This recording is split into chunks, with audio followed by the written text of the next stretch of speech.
கிறிஸ்துவுக்குள் மிகவும் பிரியமான சகோதரர்கள் யாவருக்கும் யெஷுவா கிறிஸ்துவுக்குள்ளான அன்பான வாழ்த்துக்களை தெரிவித்துக் கொள்கிறேன். நம் கடந்த வகுப்பிலிருந்து சுருக்கும் கண்ணியும் அப்படிங்கிற தலைப்புல நாம் பார்த்து கொண்டிருக்கிறோம். எந்த காரியங்களை குறித்து படிக்கிறோம் அப்படின்னா, இப்ப நாம இருக்கிற காலங்கள்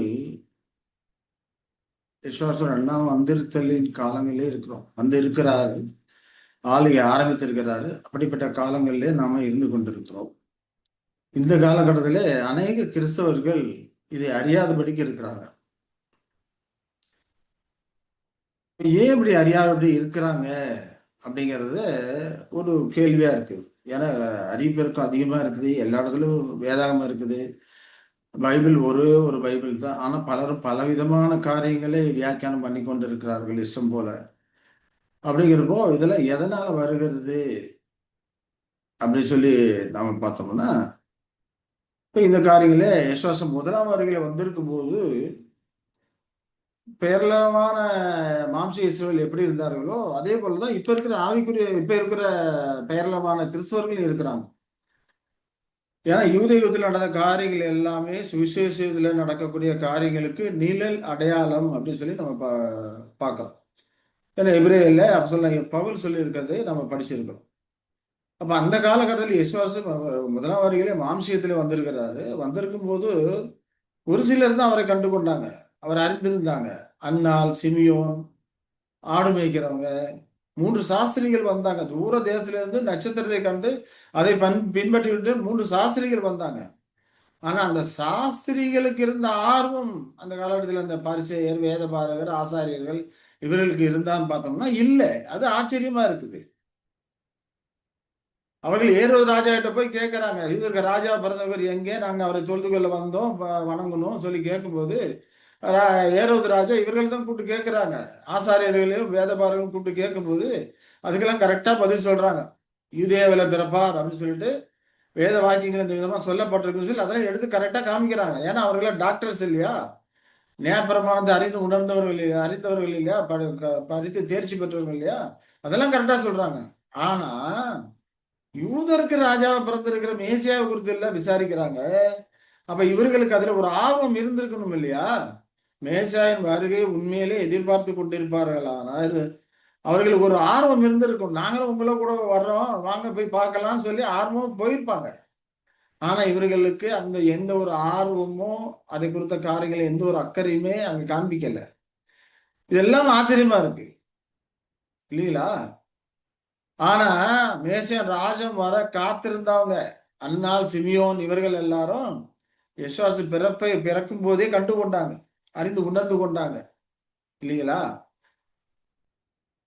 ஆட்டு இடையர்கள் உணர்ந்து கொண்டாங்க. இப்ப இவர்கள் எல்லாம் உணர்ந்து கொண்டிருக்கும் போது நியாயப்பிரமாணத்தை கற்று தேர்ச்சி அடைந்த இவர்களுக்கு உணரலையே அப்படிங்கிறப்போ அது ஏன் அப்படின்னு பார்த்தோம்னா அதுதான் சுருக்கும் கண்ணியும் அப்ப சொல்ல அப்படின்னு சுருக்கும் கண்ணியும் சொல்லி நாம அந்த காரியங்களை குறித்து நாம பார்க்கணும் இல்லைங்களா? சரி. இந்த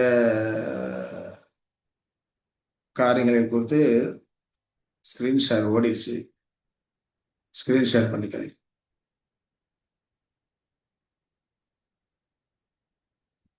ஓகே,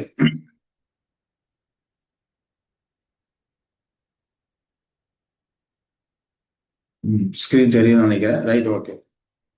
அப்ப இப்ப நாம இந்த காரியங்களை குறித்து தான் கடந்த வாரம் நம்ம பார்த்தோம்.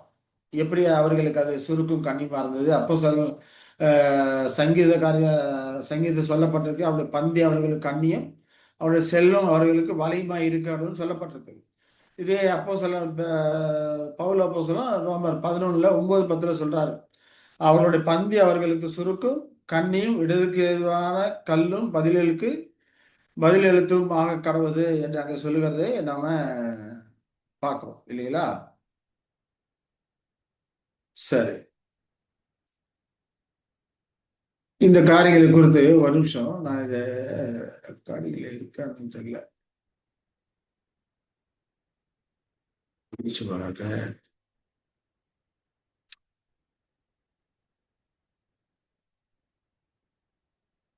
ரெக்கார்டிங் இல்லை பாக்கு, நான் மட்டும் பேசிட்டு இருக்கேன்னா ரெக்கார்டு இருக்கு. ஓகே. ஸ்கிரீன் ஷேர் பண்ணிக்கிறேன். டவுட்டா போச்சு திடீர்னு. ரெக்கார்டிங் இருக்கா இல்லையா? ம். சரி. இப்போ அவருடைய பந்தி அவர்களுக்கு சுருக்கும் கண்ணியும் இடதுக்கான கல்லும் பதிலுக்கு பலிதளித்தலும் கடவுது அப்படின்னு சொல்றாரு இல்லைங்களா? அப்ப அவருடைய பந்தி என்னன்னு பார்த்தோம்னா அவர்களுக்கு கொடுக்கப்பட்ட நியாயப்பிரமாணங்கள் இல்லையா?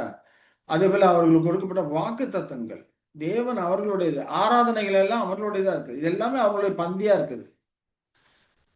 அது அவர்களுக்கு சுருக்கும் கண்ணியமா இருக்குது. அதே போல அவர்களுடைய இருந்த நிலை அவர்களுக்கு இந்த மெய்யான சதியை ஆண்டவராக இயேசு வந்திருக்கிற அந்த காலகட்டத்தை அறியாதபடிக்கு, உணராதபடிக்கு அவர்கள் இருந்த நிலை அவர்களுக்கு அவர்களுடைய கண்களை குருடாக்கி போட்டுருச்சு. ஆகையினால பலவிதமான வேத வசனங்களை காட்டி இடறதுக்கு ஏதுவாக அது அவர்களுக்கு இருந்தது. ஏன்னா யெசுவாசு கலிலே என்று எண்ணப்பட்டார் இல்லைங்களா? ஆகையினால கலிலே வந்து எந்த ஒரு தீர்க்கதரிசி எழும்பினது இல்லையே அப்படின்னு சொல்லி அவர்களுக்கு அதெல்லாம் இடரலா இருக்குது. ஆனாலும் கூட நாத்தான் வேலை போன்ற மன தாழ்மையா இருக்கிறவர்களுக்கு இடரல் இல்லை. நாத்தான் வேலு அது போல ஒரு கேள்வி கேட்கிறாரு. அதெல்லாம் கடந்த வகுப்பிலே நம்ம பார்த்தோம் இல்லைங்களா? நாசரேத்திலிருந்து யார் வந்தாலுமே உண்டாகக்கூடுமோ நாத்தான் வேல் கேட்கிறாரு. பிலிப்பு வந்து பார் அப்படின்னு சொல்லி சொல்றாரு. நேர்ல போய் பார்த்ததுக்கு அப்புறம் நீர் மேசியா, தேவனுடைய ராஜா, தேவனுடைய குமாரன் அப்படின்னு சொல்லிட்டு அங்க சொல்றதை நாம பார்க்கிறோம் இல்லைங்களா? அப்ப மனத்தாழ்மையும் உத்தமமா இருக்கிறவர்களுக்கு அவர் அவர் மேசியா அப்படிங்கிறது தெரியுது. ஆனா யார் யார் கற்று தேர்ச்சி அடைந்திருக்கிறாரோ அவர்களுக்கு தெரியல. அவர்கள் அறியாதபடி கெட்டதுக்கு எதுவா இருக்குது. அப்ப அவங்களுடைய பந்து அவர்களுக்கு சுருக்கும் கண்ணியமா இருக்குது அப்படிங்கிறத நாம இதுல இருந்து நம்ம புரிந்து கொள்கிறோம். அப்ப அவங்களுக்கு எதெல்லாம் பந்து சுருக்கும் கண்ணியமா இருந்தது அப்படின்னு சொல்லி பார்த்தோம்னா, ஆசாரியர்கள் இருந்த அந்த மேன்மையான நிலை அவர்களுக்கு சுருக்கும் கண்ணியமா இருக்கு. ஆசாரியர்கள், வேதபாரர்கள், பரிசேயர்கள்லாம் அவர்கள் பின்பற்றி இஸ்ரவேல் ஆகியோர்கள்லாம் எதெல்லாம் சுருக்கும் கண்ணியமா இருந்ததுன்னு பார்த்தோம்னா, அவர்கள் இருந்த உயர்ந்த நிலை, இல்ல செல்வ செருக்கா இருந்தாங்க. அதே போல அவர்களுக்கு வேலைக்காரர்கள் இருந்தாங்க. வேலைக்காரர் மட்டும் இல்ல, படை வீரர்களும் இருந்தாங்க. அந்த அளவுக்கு ஒரு செல்வ செழிப்பா அவர்கள் இருக்கிறாங்க. இது எல்லாமே அவருக்கு சுருக்கும் கண்ணியமா இருக்கு. அப்ப பெருமை நிறைந்த இப்படிலாம் இருக்கும்போது எப்படி இருப்பாங்க? மன தாழ்மை கிடையாது. பெருமையானவர்களாக, தங்களை எல்லாம் நீதிமான்களாக, மற்றவர்கள் எல்லாம் பாவிகளாக கருத்தில் கொண்டிருந்தாங்க. அது மட்டும் இல்லாம ரோமர்கள் அவர்களை மதித்து உயர்ந்த அந்தஸ்திலே வச்சிருந்தாங்க. அவர்கள் நியாயப்பிரமாண சட்டமுடைய டாக்டர்களாக இருந்தாங்க. ஜனங்கள் அவர்கள் பேச்சை கேட்டு மகிழ்ந்தாங்க. இல்லையா? அது மட்டும் இல்லாம கீழ்ப்படிந்தாங்க. ஜனங்கள் அவர்கள் பேச்சை கேட்டு கீழ்ப்படிந்தாங்க. இப்ப இது எல்லாமே இவ்வளவு வசதி வாய்ப்புகள் இருக்கிறதுனால தான் என்ன பண்றாங்க? இயேசுவாசு வந்திருக்கிறாரு, ராஜா பிறந்திருக்கிறார் அப்படின்னு அவர்களுக்கு எந்த ஒரு அக்கறையும் இல்லை, வாஞ்சியும் இல்லை. அவர் வந்தானா வரலனா என்ன அப்படிங்கிற மாதிரி இருக்காங்க.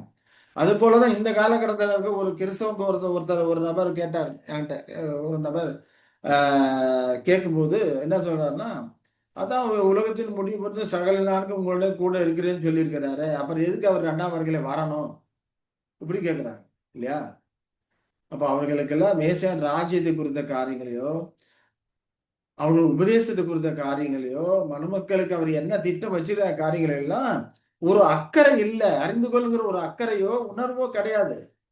ஏனோ தானோன்னு இருக்கிறாங்க. அநேகர் இன்னைக்கு கிறிஸ்தவர்கள் அப்படித்தான் இருக்கிறாங்க. ஆயினும் அவர்கள் இருக்கக்கூடிய அந்த நிலை, செல்வ செழிப்பான நிலை அவர்களுக்கும் சுருக்கும் கண்ணியமா இருக்குது. அதனால்தான் இந்த பாடத்தை தேர்வு செய்து இதை குறித்த காரியங்கள் நாம ஆராய்ந்து பார்த்து கொண்டிருக்கிறோம். அதே போல அவர்கள் எதிர்பார்த்த விதமா மேசியா வரல. 1ஆம் வருகையில வந்திருக்கும் போது அவர்கள் எப்படி எதிர்பார்த்தாங்க? வருவாரு. வந்த உடனே ரோமர்களோட சண்டை போட்டு ஜெயிப்பாரு. ராஜ்யத்தை பிடித்துக் கொள்வாரு. உலகம் பூரா நாம அவர் மூலமா ஆளலாம். இதை அவர்கள் எதிர்பார்த்தாங்க. அதுபோலதான் இந்த காலகட்டத்தில் கிறிஸ்தவர்கள் என்ன எதிர்பார்க்கிறாங்க? யெசுவாசு 2ஆம் வருகையில் வருவாரு. வந்தவுடனே நம்மளை அப்படியே வானத்துக்கு எடுத்துக்கொண்டு போயிடுவாரு. அப்ப அவரோட கூட இருந்தா உலகம் பூரா ஆளலாம். இப்படிதான் எதிர்பார்த்து கொண்டு இருக்கிறாங்க.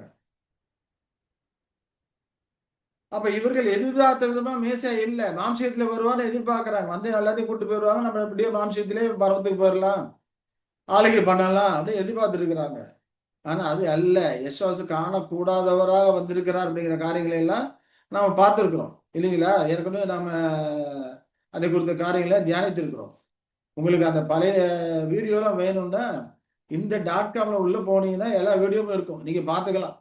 எந்த ஒரு ஸ்பெல்லிங் மிஸ்டேக்கும் இல்லாதபடி ஸ்பேஸ் விடாதபடிக்கு இதை யூடியூப்ல அடிச்சீங்கன்னா உங்களுக்கு வரும். இல்லைன்னா இந்த வாட்ஸ்அப் நம்பருக்கு தொடர்பு கொண்டீங்கன்னா நான் வேணா எது வேணுமோ அதை அனுப்பிச்சு வைக்கிறேன். 9626654934 அது அனுப்பி வைக்க முடியும். நீங்க பார்த்து தெரிஞ்சுக்கலாம், கேட்டு அதை தெரிஞ்சுக்கலாம். அதே போல இந்த காலகட்டத்தில் இவர்கள் செய்யக்கூடிய அற்புதமான செயல்கள், அவர்களுடைய பேச்சு திறமை, அநேகர் இவர்களை பின்பற்றக்கூடிய அந்த நிலை இல்லையா, இது எல்லாமே அவர்களுக்கு இடதுக்கேதுவான கல்லா இருக்கு. யாருக்கு? அந்த முதலாம் வருகையில் வந்திருக்கும் போது அவர்களுக்கு அவர்கள் இருந்த அந்த நிலை, உயர்ந்த நிலை அவர்கள் பெருமை கொள்ள செய்யக்கூடியதா இருந்தது. யெஷுவா அற்புதமான செயல்கள், அவர்கள் பேச்சு திறமை எல்லாமே அவர்கள் அதை குறித்து பொறாமைப்பட ஆரம்பிச்சாங்க. இது தொடர்ந்துச்சுன்னா ரோமர்கள் அவர்களுடைய ஸ்தானத்திலிருந்து நீக்கி போட்டுருவாங்க அப்படிங்கிற சுயநலமான எண்ணம், குற்றம் பிடிக்க கூட மனப்பான்மை, இது எல்லாமே இருந்தது. அவர்களுக்கு சுருக்கும் கண்ணியமா இருக்குது. அவர்கள் இருந்த நிலை யெஷுவா ஏற்றுக்கொள்ளக்கூடிய ஒரு நிலையாக இல்லை. மாம்சியத்திலே காணக்கூடிய விதமாக வருகிறாரு, மரித்தோரை உயிரோடு எழுப்புறாரு, பிறவி குருடனை குணமாக்குறாரு, முடவனை குணமாக்குறாரு, 18 வருஷமா பெரும்பாடு பட்டுக்கிட்டு இருந்தவங்களை எல்லாம் குணமாக்குறாரு. இதெல்லாம் அறிஞ்சும் கூட அவர்கள் அதை ஏற்றுக்கொள்ளலைன்னா அப்ப அவருடைய இருதய கடினம் எப்படிப்பட்டதா இருக்குது இல்ல, அவளுடைய இருக்கக்கூடிய குற்றம் பிடிக்கக்கூட மனப்பான்மை, இவருடைய செயல்களை குறித்து, இவருடைய பேச்சு திறமையை குறித்து என்ன பண்றாங்க? பொறாமைப்படக்கூடியவர்களா இருக்கிறாங்க. நம்முடைய ஸ்தானம் இழந்து போயிடுவோமே அப்படிங்கிற ஒரு ஆதங்கம், இது எல்லாமே அவர்கள் என்ன பண்றது? இயேசு கிறிஸ்துவுக்கு விரோதமாக இருக்க செய்கிறதா இருக்கிறது அப்படின்னு பார்க்கிறோம். அப்ப இதெல்லாம் அவர்களுக்கு சுருக்கும் கண்ணியமா இருக்கு. அதனாலதான் அநேக பல விதங்களில் அவரை குற்றம் பிடிக்கும் முகாந்திரத்திலேயே அநேக பல கேள்விகள்லாம் கேட்கிறாங்க. அது போலதான் இன்னைக்கும் கிறிஸ்தவர்கள் இருக்கக்கூடிய நிலை. கிறிஸ்தவர்களுக்கு இதே போல நிலையில தான் இன்னைக்கு இருக்கிறாங்க. எவர்கள் உயர்ந்த நிலையில இருக்கிறாங்க, இவர்களுக்கும் எடுபடி வேலை செய்யறதுக்கு ஆட்கள் இருக்கிறாங்க. அதே போல ரோமர்கள் அவர்களை மதித்தது போல இவர்களையும் மதித்து, அரசாங்கத்தில் இருப்பவர்கள் மதித்து உயர்ந்த அந்தஸ்தில் வைத்திருக்கிறாங்க. இவர்களும் நியாயப்பிரமாண சட்டமுடைய டாக்டர்களா இருந்தாங்க. அப்படிங்கிறப்போ அவர்கள் எப்படி நியாயப்பிரமாண சட்டமுடைய டாக்டர்களா இருந்தாங்களோ அதே போல இந்த காலகட்டத்தில் வேதாமத்தை படித்து இவர்களும் வேதாம பிரமாணங்களை உரிய டாக்டர்களாக இருக்கிறாங்க. இவர்கள் அநேக டாக்டர் ஆஃப் டிவைனிட்டி அப்படிங்கிற பட்டம் பெற்றவர்கள் இருக்கிறாங்க. ஆனா இவர்கள் எல்லாம் கூட அதை அறிந்து உணராதவர்களாக யெஷுவா அவர்கள் வந்திருக்கிறார், ஆட்சி ஆரம்பித்திருக்கிறார், சாத்தானை கட்டி கொண்டிருக்கிறார், பரிசுத்தவான்கள் உயிரோடு எழும்பி இருக்கிறாங்க. இந்த காரியங்களை எல்லாம் அறியாதவர்களாக உணராதவர்களாக இன்னும் இருந்து கொண்டிருக்கிறாங்க. ஏன்னா இவர்கள் இருக்க நிலை அவர்களுக்கு கண்ணியும் சுருக்கமா இருக்குது. அநேகர் இந்த ஜனங்கள் பேச்சை கேட்டு கீழ்ப்படுத்திக் கொண்டிருக்கிறாங்க. அதே போல இவர்கள் எதிர்பார்த்த விதமாக மேசியா வரல. ஏன்னா இவர்கள் எப்படி எதிர்பார்த்தாங்க? மேசியா மாம்சீகத்தில் வருவார், நம்மளை அப்படியே அப்படியே நம்மளே அப்படியே உயிரோடு மேலே கொண்டு போயிடுவாரு, அவரோடு கூட சேர்ந்து நாம எல்லாம் ஆளுகை பண்ணலாம், அப்படியே உடனே ரெக்க கட்டி பறந்துடலாம், இப்படிதான் எதிர்பார்க்கிறாங்க இல்லைங்களா? அவ எதிர்பார்த்த விதமா மேசியா இல்லை. எப்படி முதலாம் வருகையில வேதபாரகர் பரிசேயர்கள் எல்லா ஆசாரிகள் எல்லாமே எப்படி எதிர்பார்த்தாங்க? ரோமர்கள்லேருந்து நம்மளை சண்டை போட்டு மீட்டு எடுத்துருவாரு, உலகம் போற அவர் மூலமா ஆட்சி பண்ணலாம் எதிர்பார்த்தாங்க. அது போலதான் இவர்கள் எதிர்பார்த்தாங்க. அப்ப இவர்கள் எதிர்பார்த்த விதமா யெஷுவா 2ஆம் வருகையில வரல. இவர்கள் எதிர்பார்த்த விதமாக காரியங்கள் நடக்கல. இது எல்லாமே இவர்களுக்கு சுருக்கும் கண்ணியமா இருக்குது.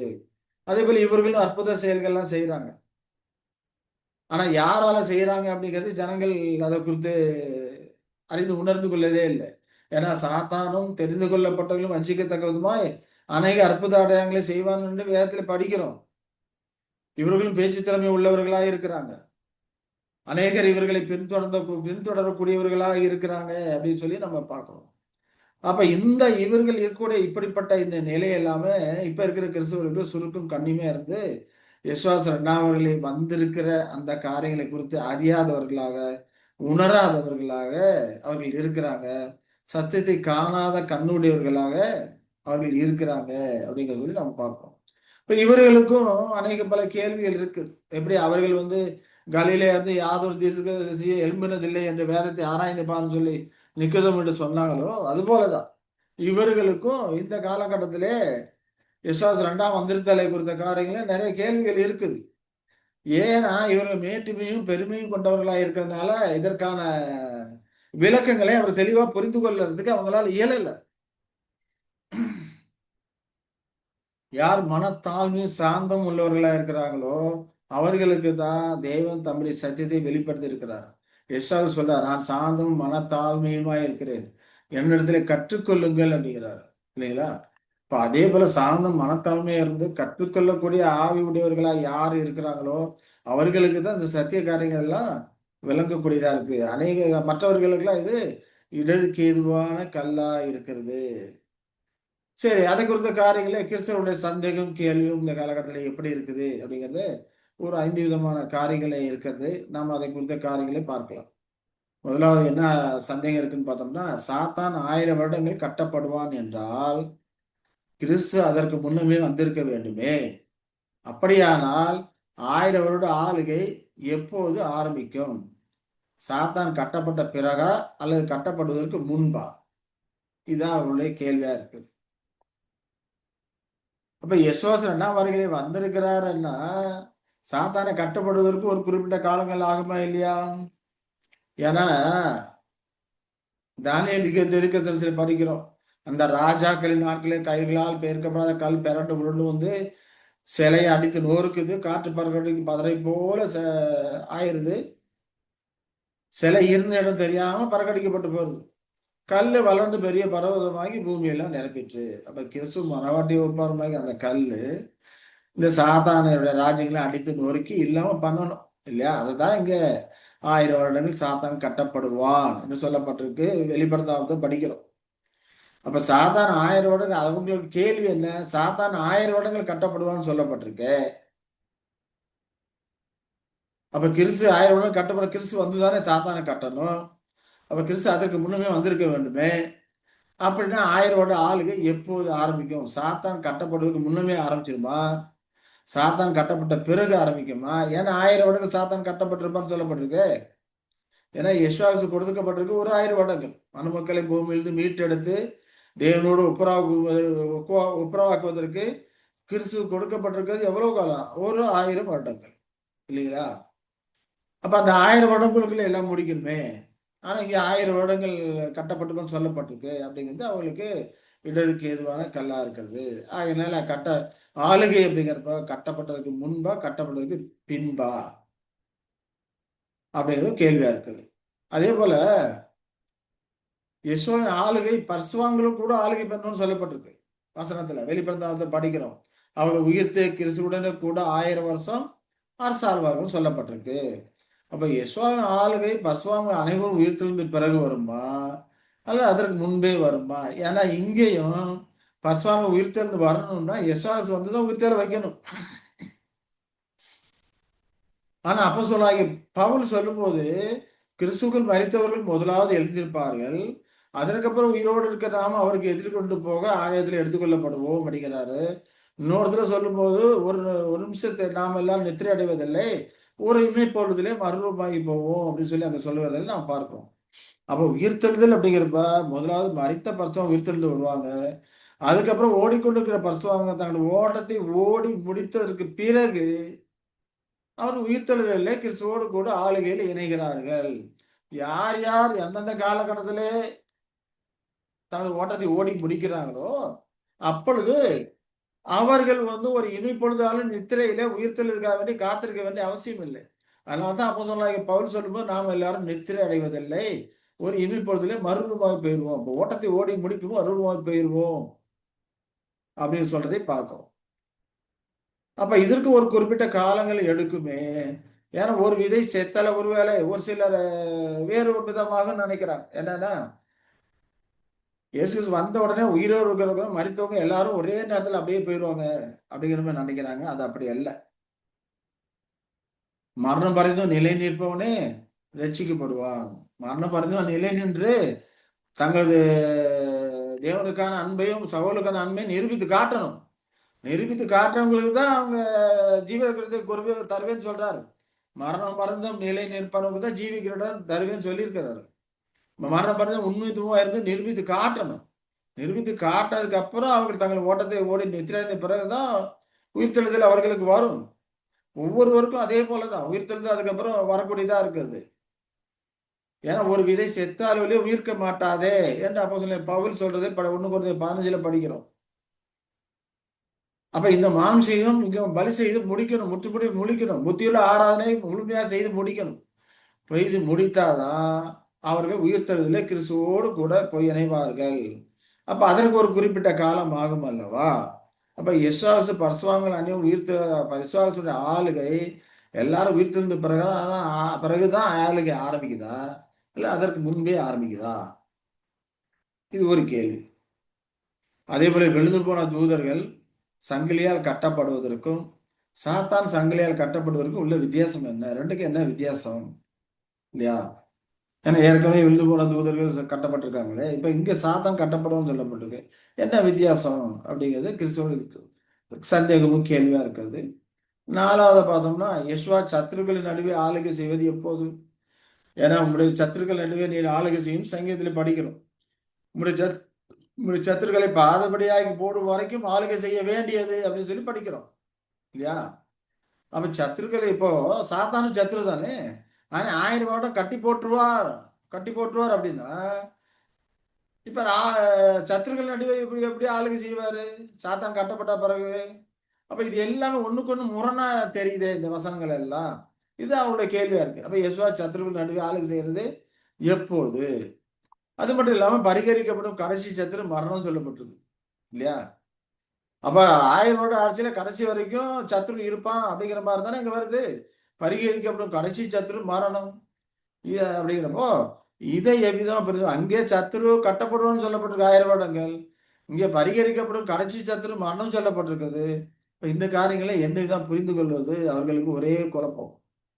அதனாலதான் அவர்களுக்கு இதெல்லாமே சந்தேகமே கேள்வியா இருக்கு. இதெல்லாம் இடதுக்கு ஏதுவா இருக்குது.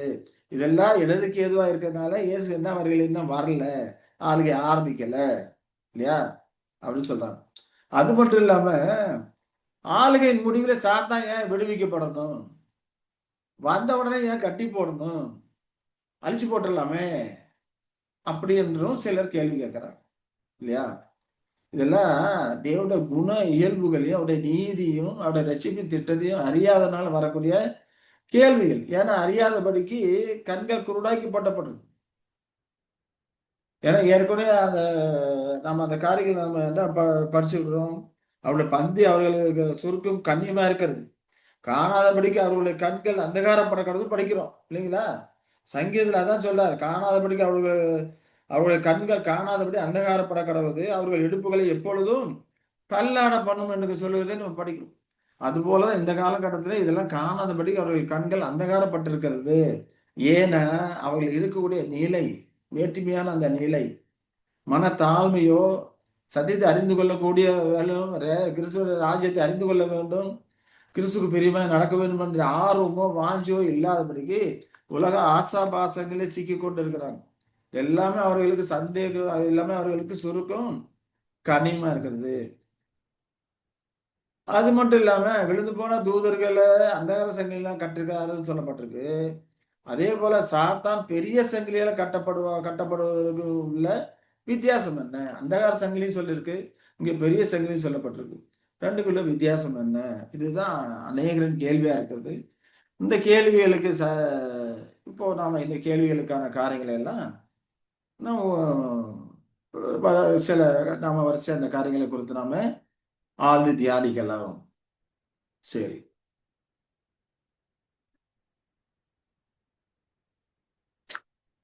இப்ப அதை குறித்த காரியங்கள் நாம் பார்க்கும்போது முதலாவது வெளிப்படுத்தின 20ல 1, 2, 3 வசனங்களை குறித்து நம்ம பார்க்கலாம். ஒரு தூதன் பாதாளத்தின் திறவுகோலையும் பெரிய சங்கிலியையும் தன் கையிலே பிடித்து கொண்டு வானத்திலிருந்து இறங்கி வர கண்டேன்.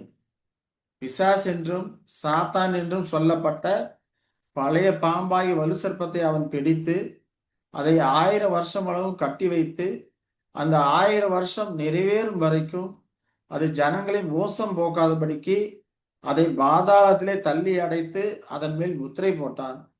அதற்கு பின்பு அது கொஞ்ச காலம் விடுதலையாக வேண்டும். இதை குறித்து தான் அவங்க கேட்கிறாங்க. சாத்தான் 1000 வருடங்கள் கட்டப்படுவானாக்க கிறிஸ்து அதற்கு முன்னுமே வந்திருக்கணுமே, அப்படின்னா 1000 வருடம் ஆளுகை எப்போ ஆரம்பிக்கும்? சாத்தான் கட்டப்பட்ட பிறகா அல்லது கட்டப்படுவதற்கு முன்பா அப்படிங்கிறது அவருடைய கேள்வி. அப்ப இந்த காரியங்களை குறித்து ஒவ்வொரு வசனமாக நம்ம பார்க்கலாம். இப்போ முதலாவது வசனம் என்ன பார்த்தோம்னா, ஒரு தூதன் இல்லையா, பாதாளத்தின் தெருவுகள் வச்சிருக்கிறாரு, பெரிய சங்கிலியை கையில் வச்சிருக்கிறாரு, தெருவுகளையும் வச்சிருக்கிறாரு, பெரிய சங்கிலி வச்சிருக்கிறாரு, வானத்திலிருந்து இங்கே இறங்கி வர்றாரு அப்படின்னு சொல்லி பார்க்கிறோம். அப்ப தூதன் அப்படிங்கிறப்போ யார் அந்த தூதன்? மல்கியா 3:1 படிக்கிறோம். நீங்கள் தேடுகிற ஆண்டவரும் நீங்கள் விரும்புகிற உடன்படிக்கையின் தூதனுமானவர் தம்முடைய ஆலயத்துக்கு தீவிரமாய் வருவார், இதோ வருகிறார் என்று சேனைகளின் கர்த்தர் சொல்லுகிறார் என்று நம்ம படிக்கிறோம். அப்ப ஆண்டவரை எஸ்ஸா கிறிஸ்துவை குறித்து தான் இங்க சொல்றார். நீங்க தேடுகிற ஆண்டவரும் நீங்கள் விரும்புகிற உடன்படிக்கையின் தூதனுமானவர் என்று ஆண்டவர் எஸ்ஸா கிறிஸ்துவை குறித்து இங்க சொல்லுகிறார் அப்படிங்கிறத நம்ம பார்க்கிறோம். அவர் வருகிறார் அப்படின்னு சொல்றதை பார்க்கிறோம். அப்ப தூதன் அப்படின்னா என்ன அர்த்தம்? தூதுவர், தூது செய்தியை கொடுப்பவர் இல்லையா? அப்போ தேவன் தீமையை அடக்குவதற்கு அதிகாரம் வல்லமை கொண்ட சில தூதுவர்களை அனுப்புவார். அந்த தூதுவர்கள் சாத்தானை கட்டு போடுவாங்க. அந்த தூதுவர்களாக பல கருவிகள் அந்த தூதுவர்களாக இதுல பங்கேற்கலாம். அதுல முதலாவது முக்கியமா இருக்கிறது ஆண்டவராகிய யெஷுவா கிறிஸ்து. அது அவருடைய தூதுவராக வருகிறார். இன்னும் சில காரியங்களையும் அவர் பயன்படுத்துறாரு. அறிவின் பெருக்கம் இதையும் பயன்படுத்துறாரு. சத்திய பிரகாசம், அதிகமா சத்திய பிரகாசம் கொடுக்கிறாரு. அதெல்லாம் யெஷுவா மூலமா கொடுக்கிறார். அறிவி பெருக்கம், சத்திய பிரகாசம் எல்லாமே யெஷுவா மூலமா கொடுக்கிறாரு. இப்ப யெஷுவா மூலமாக உலகத்தில் இருக்கிற மற்றவர்களையும் பயன்படுத்துறாரு. யெஷுவா முதலாவது தம்முடையவர்களுக்கு சத்திய பிரகாசத்தை கொடுக்கிறார். தாம் எந்த விதமாக வந்திருக்கிறேன் அப்படிங்கிற காரியங்களை கொடுக்கிறார். அதெல்லாம் யெஷுவா வந்திருத்தல், அதற்கான நிரூபணங்களை நம்ம படிச்சிருக்கோம். வாசலில் கதவை தட்டாரு இல்லைங்களா? அப்ப கதவை திறந்தா அவனோட போஜனம் பண்ணுவான்னு சொல்றதை படிச்சிருக்கோம். முதலாவது தம்முடையவர்களுக்கு சத்திய பிரகாசத்தை கொடுக்கிறார். அதே போல உலகத்தாருக்கும் உலக பிரகாரமான செக்குலர் ட்ரூத்தை கொடுக்கிறார். அறிவு பெருக்கத்தை கொடுக்கிறாரு. வேகமான பிரயாணத்தை கொடுக்கிறாரு இல்லையா? இது எல்லாமே வலிமையான ஒன்றாக இருந்து சாத்தானை ஆட்சி பண்ண முடியாதபடிக்கு, அவனை கண்ட்ரோல் பண்ணும், செயல்பட முடியாதபடிக்கு தடுக்கக்கூடிய காரியங்களாக அது எல்லாமே இருக்கும். இவர் எங்கிருந்து வர்றாரு? தூதன் வானத்திலிருந்து இறங்கி வந்தான்னு சொல்லி பார்க்கிறோம். வானத்தில் இறங்கி வந்தான்னாக்கா அவர் 2ஆம் வருகை குறித்து சொல்லக்கூடிய காரியங்கள் தான் இது. ஏன்னா யெஷுவா ஒரு ஊமையில சொல்றார், ஒரு பிரபு ராஜ்யத்தை பெற்றுக்கொண்டு வரும்படிக்கு தூர தேச பிரயாணம் போயிட்டு வர்றான். வந்ததுக்கு அப்புறம் முதல்ல தமிழர்களை கூப்பிட்டு அவர்களுக்கு தான் கணக்கு கேட்கறான் அப்படின்னு சொல்லி பார்க்கிறோம். அதுக்கப்புறம் யார் ராஜாவா ஆகிறதுக்கு மனதில்லா இருந்தாங்களோ அவங்கள கூப்பிட்டு வெட்டி போடுறாரு இல்லையா? அந்த ஊமானத்தில் நம்ம படிக்கிறோம். அதே போல யெஷுவா பரலோகத்துக்கு போய் பிதாவிடத்திலிருந்து அந்த அதிகாரத்தை வல்லமையும் ராஜ்யத்துக்கான அதிகாரம் வல்லமையெல்லாம் பெற்றுக்கொண்டு இறங்கி வர்றார். வானத்திலிருந்து இறங்கி வர்றார். 2ஆம் வருகை குறிக்கக்கூடிய காரியமா இருக்குது. அப்ப ஒளியின் அதிபதியான கிறிஸ்து இந்த இருளின் அதிபதியான ஆட்சி பகுதிக்குள்ள கிபி 1874 நுழைஞ்சிருக்கிறார். தமது வேலையை ஆரம்பித்திருக்கிறார் அப்படின்னு சொல்லிட்டு நம்ம ஏற்கனவே என்ன பண்ணிருக்கோம்? யெஷுவா 2ஆம் வந்திருத்தல் அப்படிங்கிற காரியங்கள நம்ம படிச்சிருக்கிறோம். அந்த காரியங்கள் தேவைப்படுவர்கள் கான்டாக்ட் பண்ணீங்கன்னாக்க உங்களுக்கு வேணா அந்த வீடியோ அனுப்புறேன். ஒருவேளை அந்த வீடியோ நீங்க பார்க்காம இருந்தீங்கன்னா வீடியோ அனுப்புறேன். பார்க்குற வீடியோ சப்ஸ்கிரைப் பண்ணிக்கிட்டீங்கன்னா தொடர்ந்து போடுற வீடியோலாம் உங்களுக்கு வரும். இல்லைன்னா ஏற்கனவே காமிச்சிருந்த அந்த .com அந்த காரியங்களுக்கு நீங்க உள்ள போனீங்கன்னா இந்த .com பன்னீர்செல்வம் 3555.comக்கு அதை போய் உள்ள போனீங்கன்னா உங்களுக்கு அது வீடியோ எல்லாமே இருக்கும். நீங்க அதை படிச்சுட்டு கேட்டு அறிந்து கொள்ளலாம். அல்லது இந்த வாட்ஸ்அப் நம்பரை கான்டாக்ட் பண்ணீங்களா கூட உங்களுக்கு நான் அனுப்பி வைக்கிறேன். நீங்க கேட்டு புரிந்து கொள்ளலாம். சரி. அப்போ சாத்தானை கட்டு மேலே 1874 இறங்கி வந்த பின்னரே அவர் ஆரம்பிச்சிருக்கிறார். அது மட்டும் இல்லாம அவர் ராஜாவாக அதிகாரத்தை ஏற்றுக்கொண்டு நம்முடைய வல்லமை எப்ப பயன்படுத்த ஆரம்பிச்சாருன்னு பார்த்தோம்னா 1878.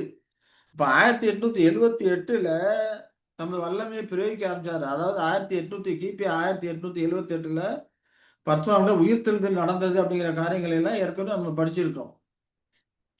ஏன்னா இணைக்காலங்கள் அப்படின்னு வரும்போது யூதயுகம் 1845 வருடம், அதே போல சுவிசேஷ யுகம் 1845 வருடங்கள். அப்படிங்கிறப்போ யூதயுகத்துல இணைக்காலங்கள் அப்படிங்கிறப்போ யெஷுவா உயிர்த்தெழுந்தது எப்போ? கிபி 33. அப்ப அதுலேருந்து 1845 வருடங்கள் கூட்டினா 1848 வரக்கூடியதா இருக்கிறது.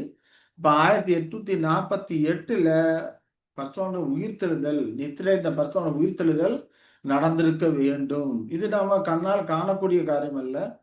வேத தீர்க்க தரிசனங்கள் மூலமாக அறிந்து உணர்ந்து கொண்டு நம்ம விசுவசிக்கக்கூடிய ஒரு காரியமா இருக்கிறது. அப்ப 1878ல நிச்சயமாக பர்சுவான்கள் உயிரோடு உயிர் தெழுந்திருக்க வேண்டும். அதற்கப்புறம் ஓடிக்கொண்டிருக்கிற பர்சுவான்கள் அவர்கள் தங்கள் ஓட்டத்தை முடிக்கும் போது இமைப்பொழுதில் மறுரூபமாகி போயிருப்பாங்க அப்படிங்கிற காரியங்களை எல்லாம் நம்ம ஏற்கனவே பார்த்தோம் இல்லையா? அப்ப 1878ல அவர் தம்ம வல்லமையை பயன்படுத்த ஆரம்பிச்சாரு அப்படின்னு சொல்லி பார்க்கிறோம். அது மட்டும் இல்லாம அடுத்ததா திறவுகோல், அந்த தூதன் என்ன வச்சிருக்கிறார்? திறவுகோல் வச்சிருக்கிறார். திறவுகோல்ங்கிற எதை குறிக்கிறது? அதிகாரத்தை குறிக்கக்கூடியதா இருக்கிறது. அதை குறித்த காரியம் ஏசாயா 22:2 கூட சொல்றாரு. தாவீதின் வீட்டின் திறவுகோலை அவன் தோளின் மேல் வைப்பேன். ஒருவரும் பூட்டக்கூடாதபடிக்கு அவன் திறப்பான், ஒருவரும் திறக்கக்கூடாதபடிக்கு அவன் பூட்டுவான். அப்ப தாவீதின் வீட்டின் திறவுகோல் என்ன அர்த்தம்? ஆளுகை. ஆளுகை பண்றதுக்கான அந்த அதிகாரம், அந்த அதிகாரத்தை அவன் தோளின் மேல் வைப்பேன். அவ ஒருவரும் பூட்டக்கூடாதபடிக்கு திறப்பாரு, ஒருவரும் திறக்கக்கூடாதபடி பூட்டுவார். அப்படிங்கிறப்போ அவர் அதிகாரத்தை அவர் வல்லமையா செயல்படுத்துவார் என்பதை குறிக்கக்கூடியதா இருக்கிறது. இவர் ஒரு காரியங்களை நிறுத்தி போட்டார்னா யாரையும் அதை செயல்படுத்தி வைக்க முடியாது. ஒரு காரியத்தை செயல்படுத்தினார் சொன்னா யாரும் அதை தடுத்து நிறுத்த முடியாது. அப்படிப்பட்ட ஒரு அதிகாரமும் வல்லமையும் கொண்டவராக தான் அவர் இருக்கிறார். அது தாவீதின் வீட்டின் திறவுகோல் அப்படின்னு சொல்லி அங்க சொல்லப்பட்டிருக்கு இல்லையா? அதே காரியங்களை வெளிப்படுத்த 3:7 பரிசுத்த யோவான்னு சொல்றார். தாவீதின் திறவுகோலை உடையவரும், ஒருவரும் பூட்டக்கூடாதபடிக்கு திறக்கிறவரும், ஒருவரும் திறக்கக்கூடாதபடிக்கு பூட்டுகிறவருமா இருக்கிறவர் சொல்லுகிறார். அதாவது அப்படிங்கிறப்போ திறவுகோலுங்கிறப்ப ஆளுகை பண்றதுக்கான ஆட்சிக்கான அந்த அதிகாரத்தை குறிக்கக்கூடியதா இருக்குது. அதன் வலிமையை குறிக்கக்கூடியதா இருக்குது.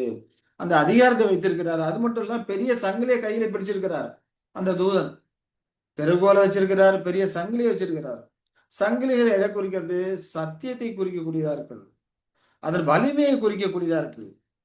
அந்த பெரிய சங்கிலி தான் சாத்தானை செயல்பட முடியாமல் கட்டுது. ஏன்னா இவர் வந்துதான் சத்திய பிரகாசத்தை வெளிப்படுத்தும் போது சாத்தான் எந்த விதமான தப்பறையான காரியங்களையும் மூட பழக்க வழக்கங்களையும் வைத்துக்கொண்டு ஜனங்களை அடிமைப்படுத்தி வச்சிருந்தானோ, ஆண்டு கொண்டிருந்தானோ, இப்ப இவர் சத்தியத்தை வெளிச்சத்துக்கு கொண்டு சத்தியத்தை கொடுப்பதன் மூலமாக அவர்கள் விழிப்படைகிறார்கள். தாங்கள் ஆட்சியாளர்களால் எவ்விதமாக ஏமாற்றப்பட்டு கொண்டிருக்கிறோம் அப்படிங்கிற காரியங்கள விழிப்பு கிடைக்குது. அறிவு பெருக பெருக அவர்கள் ஆட்சியாளருக்கு விரோதமாக கொதித்து எழ ஆரம்பிக்கிறாங்க. அப்ப சாத்தானால் அவர்களை என்ன பண்ண முடியல? முன்பு போல கட்டுப்படுத்த முடியல. அப்ப சாத்தானுடைய காரியங்கள் அவன் செயல்பட முடியாதபடிக்கு, ஏமாற்ற முடியாதபடிக்கு என்ன பண்ணுது? தடுக்கப்படுது. சத்தியமானது தடுத்து நிறுத்துது, தடுக்குது. இந்த விதத்துல தான் சாத்தானே அவர் என்ன பண்றார்? கட்டி போடுறார். எதுக்காக கட்டி போடுறார்? கட்டி போடுறதுன்னா என்ன அர்த்தம்? ஒருத்தனை வந்து கட்டி போடுறோம் அப்படின்னு சொன்னா என்ன அர்த்தம்? செயல்பட முடியாதபடிக்கு, அவனால் இயங்க முடியாதபடி வைக்கிறது இல்லைங்களா? அப்ப சாத்தான் எந்த விதமா மனுமக்களை அடிமைப்படுத்தி வச்சிருந்தானோ அந்த இயக்கத்தை இனி செய்ய முடியாதபடிக்கு இந்த சத்தியமானது கட்டுப்படுத்துது, அடக்குது, கண்ட்ரோல் பண்ணுது இல்லையா? பொதுவா தீமை அடக்கிற காரியங்கள் எல்லாமே நீதியான சட்டங்களை நிறுவுவதன் மூலமா நிகழக்கூடும்.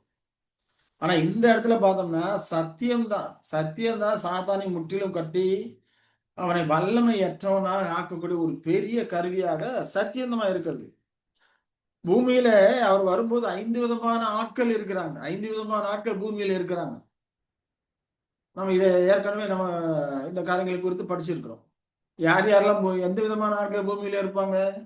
பரிசுத்தவான்கள், அவருடைய தேவனுடைய பிள்ளைகள், உண்மையாய் ஓடிக்கொண்டிருக்கிற, உண்மையை பிரதிஷ்டை பண்ணியிருக்கிற பிரதிஷ்டையாளர்கள் பூமியிலே ஓடிக்கொண்டு இருப்பாங்க. அதே போல பெயரளவான கிறிஸ்தவர்களும் பூமியில ஓடிக்கொண்டு இருப்பாங்க. அதே போல பெயரளவான யூதர்கள் இல்லையா, இஸ்ரவேலர்கள், அவர்களும் பூமியில இருப்பாங்க. ஆனா பெயரளவான இஸ்ரவேல் எப்படி இருக்கிறாங்க? பூமி எங்கும் சிதறி இருக்கிறாங்க இல்லையா? ஏன்னா சிறடிக்கப்பட்டு போய் பல தேசங்களும் கிடக்குறாங்க பெயரளவான கிறிஸ்தவர்கள். சாத்தான் ஆட்சி பண்ணி கொண்டு இருக்கிறான். இந்த காலகட்டத்தில் யார் இருக்கிறா? சாத்தான் ஆட்சி பண்ணி கொண்டு இருக்கிறான். சாத்தானோட நிறுவனங்கள், சாத்தானுடைய பிரதிநிதிகள், ராஜாக்கள், பிரபுக்கள், பொய்யான மதங்கள், மத குருமார்கள், இவர்கள் தான் ஆட்சி பண்ணி கொண்டிருக்கிறாங்க இல்லைங்களா? அப்ப இவர்கள் மத்தியில அவர் என்ன பண்ணும், ஆளுகையை ஆரம்பிக்கணும். அதே போல உலக மக்கள் இருக்கிறாங்க, சாத்தான அடிமைப்பட்டு கிடக்கிற உலக மக்கள் இருக்கிறாங்க. இப்படி 5 விதமான ஆட்களுக்கு மத்தியில யெசுவாசு வந்து இப்ப யெசுவாசு வர்றது அதிகாரத்தோட வர்றாரு. ஆனா சாத்தான அதிகாரத்தோட இல்ல. அவன் மனுமக்கள் இருந்து அந்த அரசாட்சியை பிடுங்கி கொண்டான்.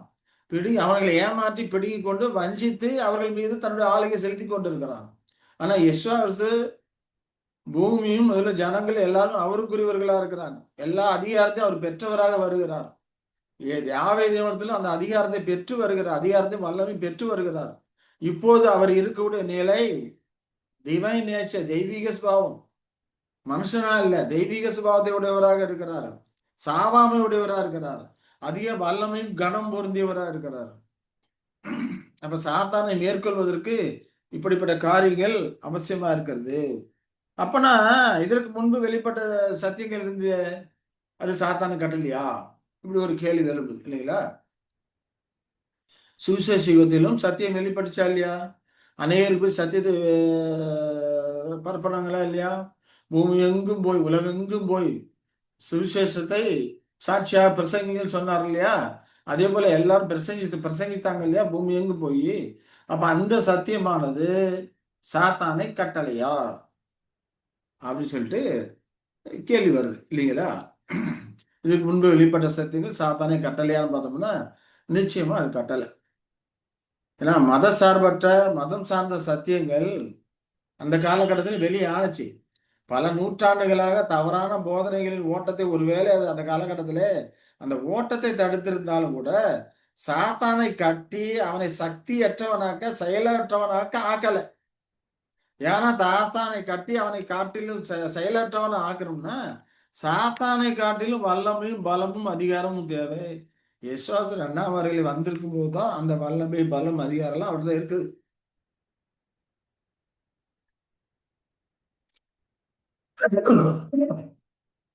அதெல்லாம் பெற்றுக்கொண்டுதான் அவர் வருகிறார். இப்ப சாத்தான் மனிதர்களை குருடாக பயன்படுத்தி அந்த தவறான போதனைகள் ஏற்கனவே படிச்சிருக்கிறோம் இல்லைங்களா? தெய்வீக உரிமை அப்படிங்கிற ஒரு தாற்பயத்தை அவன் வைத்து அதன் மூலமாக தான் ஜனங்களை ஆட்சி பண்ணி கொண்டு வந்தான். ராஜாக்கள், பிரபுக்கள், மதகுருமார்கள், இவர்கள் தான் சாத்தானுடைய பிரதிநிதிகளாக இருந்து ஜனங்களை கட்டுப்படுத்தி அவர்களை அறியாமையில் மூடத்தனத்திலும் வச்சு கண்ட்ரோல் பண்ணி வச்சுட்டு இருக்கிறாங்க. அந்த காரியங்களை குறித்து ஏற்கனவே நாம படிச்சிருக்கிறோம் இல்லைங்களா? அதாவது ராஜாக்கள்லாம் தெய்வீக உரிமை பெற்று ஆள்வதற்கு தேவனால் அதிகாரம் பெற்றவர்கள், உரிமை பெற்றவர்கள். அதனால ராஜாக்களுக்கு யாரும் எந்த ஒரு எதிர்கேள்வி பேசாம அடிபணியணும். அதே போல் பிரபுக்கள் அவர்கள்லாம் நிலத்துடைய கண்ட்ரோல, நிலவளங்கள் எல்லாம் அவர்களுக்கு கண்ட்ரோல்ல இருக்கும்படிக்கு தேவன் அவர்களுக்கு உரிமை கொடுத்திருக்கிறாரு. எல்லாரும் அவர்கள் நிலத்துல வேலை செய்து அவர்கள் கொடுக்கிற கூலியை சந்தோஷமா வாங்கிக்கொண்டு அதிலே திருப்தி அடையக்கூடியவர்களா இருக்கணும் அப்படிங்கிறது தான் அவர்களுக்கு இருக்கக்கூடிய அந்த உரிமை. இது சாத்தானால் விவரிக்கப்பட்ட ஒரு தவறான ஒரு போதனையா இருக்கிறது. அதே போல மத குருமார்கள் அப்படின்னு சொல்லி பார்த்தோம்னா அவர்கள்லாம் தேவனுடைய வாயாக இருக்கிறாங்க. அவர்கள் வாயிலிருந்து பிறக்கிற காரியங்கள்லாம் சத்தியமான காரியங்கள். அதனால எந்த ஒரு எதிர்கேள்வி கேட்காதபடிக்கு அவர்கள் சொல்றதுக்கு அப்படியே கீழ்ப்படியணும். அப்ப இந்த 3 வகுப்பாரை வைத்து தான் ஜனங்களை ஆட்சி பண்ணி கொண்டிருக்கலாம். இதற்கு சப்போர்ட்டா இருக்கிற சில போதனைகள்லாம் இருந்தது. மனிதன் மரித்ததுக்கு அப்புறம் உணர்வோடு இருக்கிறான், அவன் இன்னும் சாகல, தேவதூதர்களை போல இருக்கிறான் அப்படிங்கிற காரியங்கள்லாம் சப்போர்ட்டிவான போதனைகளா இருக்கிறது. இதை குறித்த காரியங்கள்லாம் நம்ம ஏற்கனவே படிச்சிருக்கோம். அதனால அதுக்கான டீட்டெயில்ஸுக்கு இப்ப நம்ம போக வேண்டியது இல்லைன்னு நான் நினைக்கிறேன் இல்லைங்களா? அப்ப இப்படி தப்பறையிலும் குருட்டாட்டத்திலும் ஜனங்களை வைத்து ஆட்சி பண்ணி கொண்டிருக்கும் போது சத்தியம் அவ்வளவு குருட்டுத்தனத்தை எல்லாம் நீக்குது. சத்தியம் வெளிப்பட வெளிப்பட ஜனங்களுக்கு கூட்டுத்தனம் நீக்குது. ஜனங்கள் கூட்டுத்தனம் நீங்கும் போது ராஜாக்கள், பிரபுக்கள், மதகுருமார்கள்லாம் எந்த விதமாக தங்களை ஏமாற்றி கொண்டிருக்கிறார்கள் அப்படிங்கிற காரியங்கள் தெரிய வரும்போது அவர்களுக்கு எதிராக கொதித்தெழுகிறாங்க இல்லையா? அப்ப முன்பு போல ஜனங்களை கட்டுப்படுத்தி கண்ட்ரோல் பண்ணி வைக்கிறதுக்கு சாத்தானால் முடியல. ஏன்னா அந்த அளவுக்கு சத்தியம் வெளிப்பட்டுருச்சு. மத சம்பந்தமான சத்தியங்களும், செக்குலர் சம்பந்தமான சத்தியங்கள், மத சார்பற்ற செக்குலர் சம்பந்தமான சத்தியங்கள் எல்லாம் இந்த காலகட்டத்தில் அதிகமா வெளியேற எல்லா தவறுகளும், எல்லா தப்பறையான போதனைகள் எல்லாம் வெளிச்சத்துக்கு வருது. அப்ப வெளிச்சத்துக்கு வரும்போது ஜனங்களை முன்பு போல அவனால என்ன பண்ண முடியல, கண்ட்ரோல் பண்ண முடியல, கட்டுப்படுத்த முடியல. அவர்கள் கட்டுக்கு அடங்காதபடிக்கு போய் கொண்டிருக்கிறார்கள். எதிர்கேள்வி கேட்கிறாங்க. என்னால கண்ட்ரோல் பண்ண முடியல. அப்ப இந்த விதமாக சாத்தானோட செயல்பாடுகள்லாம் கட்டுப்படுத்தப்படுகிறது. அவனால் முன்பு போல செயல்பட முடியவில்லை. இதுதான் சத்தியமானது. அந்த வலிமையான சங்கிலியினால அவன் கட்டப்படக்கூடியவனாக இருக்கிறான் அப்படிங்கிறத பார்க்கிறோம். அப்ப தேவனுடைய திட்டத்தோட நேரடியாக தொடர்புடைய சத்தியங்கள். அது மட்டும் இல்லாம இந்த செக்குலர் ட்ரூத்தும் வெளியாகி கொண்டே இருக்கிறதுனால, அந்த மனித செக்குலர் ட்ரூத்னா என்ன? மனித உரிமைகள், மனித சுதந்திரங்கள், அவருடைய சுயாதீனங்கள் இல்லையா? இன்னைக்கு நாமெல்லாம் சர்வசாதாரணம் சொல்லலாம். எனக்கு பேச்சு உரிமை இருக்கு. எனக்கு குடியுரிமை இருக்கு. நான் இங்கதான் இருப்பேன். நான் இப்படிதான் இருப்பேன். எனக்கு இதெல்லாம் நீ செஞ்சு கொடுக்கணும். இப்படிலாம் உரிமைகளுக்காக போராடுறோம் இல்லையா? உரிமைகளுக்காக பேசுறோம் இல்லையா? ஆனா இதற்கு முன்னால அப்படி கிடையாது. அந்த காலகட்டத்துல எதிர் பேசி பேர தலையை சீவிடுவாங்க ராஜாக்கள். ராஜாக்களை எதிர்த்துலாம் பேச முடியாது இல்லையா? அவங்களை வச்சதுதான் சட்டம். அப்படி இருந்தது. ஆனா இப்ப அப்படி கிடையாது.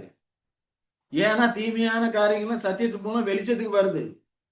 அமெரிக்க அதிபதியா இருந்தாலும் அந்த இடத்துல செய்த அநேக பல தவறான காரியங்கள் எல்லாமே வெளிச்சத்துக்கு வருது. அப்ப எல்லாரும் கேள்வி கேட்கறாங்க. அப்ப சாத்தானால் என்ன பண்ண முடியல? அவனோட பிரதிநிதிகளை வச்சு ஜனங்களை கண்ட்ரோல் பண்ண முடியல, கட்டுப்படுத்த முடியல அப்படிங்கறத நம்ம பார்க்கிறோம். அப்ப இப்படி சாத்தானை கட்ட இந்த காரியங்கள்ல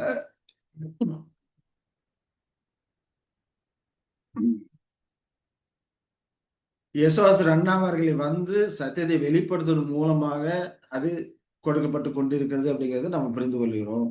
இப்ப யேசுவாசு வருகையில 1874 வந்திருக்கிறாரு.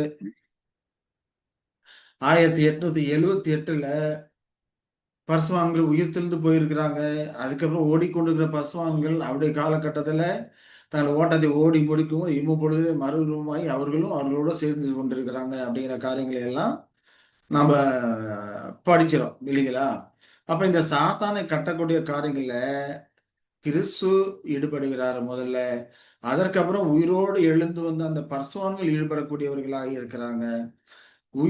உயிரோடு ஓடிக்கொண்டிருக்கிற இந்த பரிசுத்தவான்களும் அந்த வேலையில ஈடுபடக்கூடியவர்களா இருக்கிறாங்க.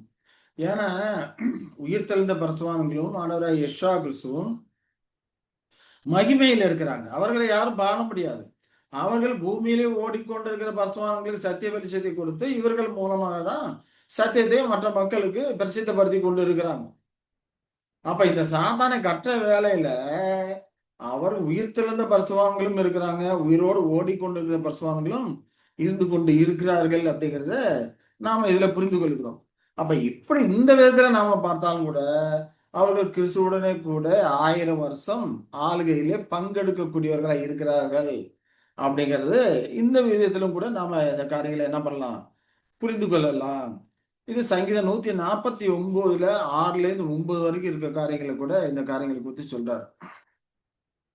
சாரி, 5ல இருந்து கூட படிக்கலாம். சங்கீதம் 149ல 5ல இருந்து 9 வரைக்கும் இருக்கிற காரியங்களை பார்த்தோம்னா, பரிசுத்தவான்கள் மகிமையோடு கலிகூர்ந்து தங்கள் படுக்கையின் மேல் கெம்பீரிப்பார்கள். ஜாதிகளிடத்தில் பழிவாங்கவும் ஜனங்களை தண்டிக்கவும் அவர்களுடைய ராஜாக்களை சங்கிலிகளாலும் அவர்களுடைய மேன்மக்களை இருப்பு விலங்குகளாலும் கட்டவும் எழுதப்பட்ட நியாய தீர்ப்பை அவர்கள் பேரில் செலுத்தவும் அவர்கள் வாயில் கர்த்தரை உயர்த்தும் துதியும் அவர்கள் கையில் இருபுறம் கருக்குள்ள பட்டயமும் இருக்கும். இந்த கணம் அவருடைய பரிசுத்தவான்கள் யாவருக்கும் உண்டாகும். அல்லேலுயா என்று சொல்லுவதை பார்க்கும். இங்கே 5ஆம் வசனம் என்ன சொல்றாரு? பரிசுத்தவான்கள் மகிமையோடு களி கூர்ந்து தங்கள் படுக்கையின் மேல் கெம்பீரிப்பார்கள். எந்த பரிசுத்தவான்கள் படுக்கையில கெம்பீரிக்கிறாங்க? உயிர்த்தெழுந்து போன பரிசுத்தவான்கள் 1878ல உயிர்த்தெழுந்து போன பரிசுத்தவான்கள் கிறிஸ்துவோடு கூட அந்த இளைப்பாறுதலை பங்கெடுத்து கொண்டு அவரோடு கூட இருக்கக்கூடியவர்களா இருக்கிறாங்க. மெய்யாவே அவர்கள் இளைப்பாறுதலை பங்கெடுத்து கொண்டவர்களா இருக்கிறாங்க. அததான் படுக்கை படுக்கை அப்படிங்கிறப்போ மத கோட்பாடுகளை குறிக்கக்கூடியதா இருக்குது. இப்ப அவர்கள் படுக்கையின் மேல் கெம்பீரிப்பார்கள் அப்படிங்கிறப்போ இளைப்பாறுதல் இல்லையா? படுக்கையில படிக்கிறது என்ன? ரெஸ்ட் எடுக்கிறது தானே, இளைப்பாறுதல் தானே. அப்ப இவர்கள் கிறிஸ்துவோடு கூட இளைப்பாறுதல் பங்கெடுத்து கொண்டவர்களா இருக்கிறாங்க. ஆனா பூமியிலே ஓடிக்கொண்டிருக்க பரிசுத்தவான்கள் விசுவாசத்தின் மூலமா இளைப்பாறுகிறார்கள். விசுவாசின் மூலமா அந்த இளைப்பாறுதலில் பங்கெடுக்கக்கூடியவர்களா இருக்கிறாங்க. எபிரேயர்ல நம்ம படிக்கிறோம் இல்லையா, இளைப்பாறுதலில் பிரவேசிக்கிற காரியம் இனி வரக்கூடியதா இருக்குன்னு சொல்லிட்டு. அப்ப இப்ப இருக்கும்போது விசுவாசின் மூலமா அவர்கள் இளைப்பாறுதலில் பங்கெடுக்கிறார்கள். உயிர்த்தெழுந்து வந்த பரிசுத்தவான்கள் உண்மையிலே இளைப்பாறுதலில் பங்கெடுத்துக் கொண்டவர்களாக இருக்கிறார்கள். அவங்க தான் படுக்கையில கெம்பீரிக்கக்கூடியவர்களாக இருக்கிறாங்க, களி கூறக்கூடியவர்களாக இருக்கிறாங்க. இப்ப இவர்கள் எல்லாம் என்ன பண்றாங்க, ஜாதிகளிடத்தில் பழி வாங்கவும் ஜனங்களை தண்டிக்கவும். இப்ப ஜாதிகளை பழி வாங்கும், ஜனங்களை தண்டிக்கணும், அவங்களை ராஜாக்களை சங்கிலிகளால் கட்ட, சங்கிலிகளாலும் அவங்களுடைய ராஜாக்களை சங்கிலிகளாலும் அவர்களுடைய மேன்மக்களை இருப்பு விலங்குகளாலும் கட்டவும், எழுதப்பட்ட நியாய தீர்ப்பை அவர்கள் பேரில் செலுத்தவும், அவர்கள் வாயில் கர்த்தரை உயர்த்தும் துதியும் அவர்கள் கையில் இருபுறம் கருக்குள்ள பட்டயம் இருக்கும். இந்த கனம் அவருடைய பரிசுத்தவான்கள் யாவருக்கும் உண்டாகும். அல்லேலுயா படிக்கிறோம் இல்லையா, இங்க சொல்றாரு, மகிமையோடு படுக்கை மேல் கம்பீரிப்பார்கள், ஜாதிகளிடத்திலே பழிவாங்க, ஜனங்களை தண்டிக்க. இல்லையா, இது எதை குறிக்குது, மகா உபத்திரத்தின் மூலமாக ஜாதிகள் செய்த சகல அக்கிரமங்களுக்கும் அவருக்கு எழிலுக்கு தக்க விதமாக அவர்கள் நியாய தீர்ப்பை கொடுக்கணும். இல்லையா, கொடுத்து அவர்கள் தண்டிக்கணும், பழி வாங்கணும். அப்ப அவர்களுடைய ராஜாக்களை சங்கிலிகளாலும் அவருடைய மேன்மக்கள் ஈர்ப்பு விலங்குகளாலும் கட்டணும். அப்ப இது எதை குறிக்கிறது, சாத்தான் கட்டப்படுவான் அப்படிங்கிற காரியத்தை தான் பார்த்து கொண்டு இருக்கிறோம். இந்த ராஜாக்கள் மேன்மக்கள் அப்படிங்கிற பிரபுக்கள். இப்ப ராஜாக்கள் இந்த பிரபுக்கள் எல்லாம் எப்படிப்பட்டவர்களா இருக்கிறாங்க, சாத்தானின் பிரதிநிதிகளாக இருக்கிறாங்க. சாத்தானின் பிரதிநிதிகளாக இருந்தோம் பூமியிலே அவர்களை வைத்து ஆண்டு கொண்டிருக்கிறான். சாத்தான் காணக்கூடாத விதயத்திலே வானமாக இருந்து கொண்டிருக்கிறான். இந்த இந்த உலகத்தோடைய அதிபதியாக வானமாக இருந்து கொண்டிருக்கிறான். ஆனா பூமியிலே காணக்கூடிய விதத்திலே பூமிக்குரிய அமைப்புகள், ராஜாக்கள், பிரபுக்கள் இதெல்லாம் எப்படி இருக்கிறாங்க, சாத்தானின் பிரதிநிதிகளாக இருந்து இவர்கள் மூலமா தான் சாத்தான் ஆண்டு கொண்டிருக்கிறான். அப்ப இவர்கள் மேல் எழுதப்பட்ட அந்த நியாய தீர்ப்பை அவர்கள் மேல் செலுத்துறதுக்கு என்ன பண்ணும், ராஜாக்களை சங்கிலியில கட்டணும், மேன்மக்களை ஈர்ப்புகளால கட்டணும் அப்படின்னாக்க, இப்ப இவர்களை கட்டக்கூடிய காரியம் சாத்தானை கட்டக்கூடிய காரியமா இருக்குது. சாத்தான் செயல்படப்படியாதபடிக்கு கற்ற காரியமாக இருக்குது அப்படிங்கிறத நாம பார்க்கிறோம். அப்போ இந்த கற்ற காரியம் எது மூலம் கட்டுறாங்க, இதை கட்டுறதுக்கு இதெல்லாம் அவர்கள் பேர்ல அந்த நியாய தீர்ப்பை செலுத்துறதுக்கு அவ என்ன ஆயுதத்தை பயன்படுத்துறாங்க பார்த்தோம்னா, அவர்கள் வாயில் கர்த்தரை உயர்த்த தூதி, அவர் கையில் இருபுறம் கருக்குள்ள பட்டம் இருக்கும். சத்தியம்தான், சத்தியமா. இது வரைக்கும் நம்ம என்ன பார்த்தோம், பெரிய சங்கிலி சத்தியம்னு பார்த்தோம். இங்கேயும் அதே தான் சொல்ற, கைகள் இருபுறமும் கருக்குள்ள கட்டயம், என்னது சத்தியம். கர்த்தரை உயர்த்த தூதி, அதுவும் சத்தியம்தான். இல்லையா, இதெல்லாமே அவர் தான் செய்து கொண்டிருக்கிறாரு. அவர் உயர்த்த துதி பாடுறாங்க. அப்ப அவர்கள் கையில் இருபுறம் கருக்குள்ள சத்தியம் இருக்கும் அப்படிங்கிறப்ப இந்த சத்திய காரியங்கள் தான். சத்தியத்தை குறித்து படிக்கும் போது இருபுறம் கருக்குள்ள பட்டயம் அப்படின்னு சொல்லி எபிரேயர் 4:12 கூட நம்ம படிக்கிறோம் இல்லைங்களா. அப்போ இந்த காரியங்களை செய்வதற்கு இந்த கனமான இந்த மேன்மையான இந்த காரியம் செய்வதற்கு 149 சொல்றாரு, இந்த கனம் அவருடைய பரிசுத்தவான்கள் யாவருக்கும் உரியது அப்படிங்கிறார். இல்லையா, பரிசுத்தவான்கள் யாவருக்கும் உண்டாகும் அல்லேலூயான்னு சொல்லும் போது யாவரும்னா என்ன, இங்கே படுக்கை மேல் கம்பீரிப்பாங்க யாரு, கிறிஸ்துவோடு உயிர் தழுது கிறிஸ்துவோடு கூட மகிமையில அவரோடு கூட இளைப்பாறுதலே பங்கெடுத்தவர்கள். அப்ப இந்த கனம் பரிசுத்தவான்கள் யாவருக்கும் உண்டாயிருக்கும் அப்படின்னா இவர்கள் யார் மூலமாக கிரியை நடப்பித்துக் கொண்டிருக்கிறாங்க, இந்த கிறிஸ்துவ பரிசுத்தவான்களும் உயிரோடு ஓடிக்கொண்டிருக்கிற பரிசுத்தவான்கள் மூலமாக தான் சத்திய வெளிப்பாட்டை கொடுத்து கொண்டிருக்கிறாங்க. அவர்கள் தான் செக்குலர் ட்ரூத்தையும் கொடுத்து கொண்டிருக்கிறாங்க இல்லைங்களா. அப்போ இந்த கணம் யாவருக்கும் உண்டாகும் அப்படிங்கிறப்போ இந்த ராஜாக்களை சங்கிலிகளால் கற்ற காரியம், இருப்பிடங்களால் கற்ற காரியம், இது எல்லாமே இவர்களும் பங்கெடுக்கிறார்கள். உயிரோடு இருக்கிற பரிசுத்தவான்களும் அங்கே பங்கெடுக்கக்கூடியவர்களா இருக்கிறார்கள் அப்படிங்கிறத நாம பார்க்கிறோம். உயிர் தெழுந்த பரிசுத்தவான்களும் உயிரோடு இருக்கிற பரிசுத்தவான்களும் இந்த வேலையில பங்கெடுக்கக்கூடியவர்களா இருக்கிறாங்க. இந்த விதத்துல சாத்தான கற்ற காரியத்துல பங்கெடுக்கிறார் என்றார். அப்ப ஆளுகையின் காரியத்திலும் அவருடைய ஆளுகையின் ஒரு பகுதி தானே சாத்தானை கட்டுறது, அதிலும் பங்கெடுக்கக்கூடியவர்களா இருக்கிறாங்க.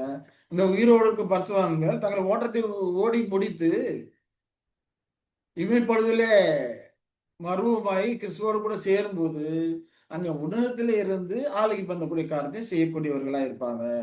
இப்படி ஒவ்வொருத்தரும் ஓட்டத்தை ஓடி முடிக்க முடிக்க ஓட்டத்தை ஓடிக்கொண்டிருக்கும் போதும் இந்த கனம் அவர்களுக்கு உண்டானது. ஓட்டத்தை ஓடி முடித்ததுக்கு அப்புறம் மையான இளைப்பாறுதலை பிரவேசித்து படக்கை மீது கம்பீரத்தோடு அந்த காரியங்களை எல்லாம் செய்யக்கூடியவர்களாக இருக்கிறார்கள். இந்த கனம் பரிசுத்தவான்கள் யாவருக்கும் உண்டாகும். 1,44,000 பரிசுத்தவான்கள் யாவருக்கும் உண்டாகும் அப்படிங்கிறத நாம இதன் மூலமாக நாம புரிந்து கொள்கிறோம் இல்லைங்களா? அப்ப இதுல அடுத்த கேள்விக்கு வந்துருது. 1000 வருடங்கள் அரசாழ்வார்கள் சொல்லப்பட்டிருக்கு இல்லையா? 1000 வருடங்கள் உயிர்த்து கிறிஸ்துவுடனே கூட 1000 வருடம் அரசாழ்வார்கள் அப்படின்னு படிக்கணும் இல்லைங்களா?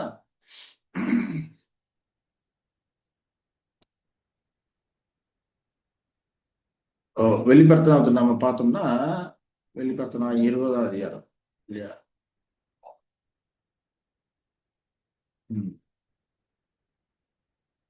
24 என்ன சொல்றாரு?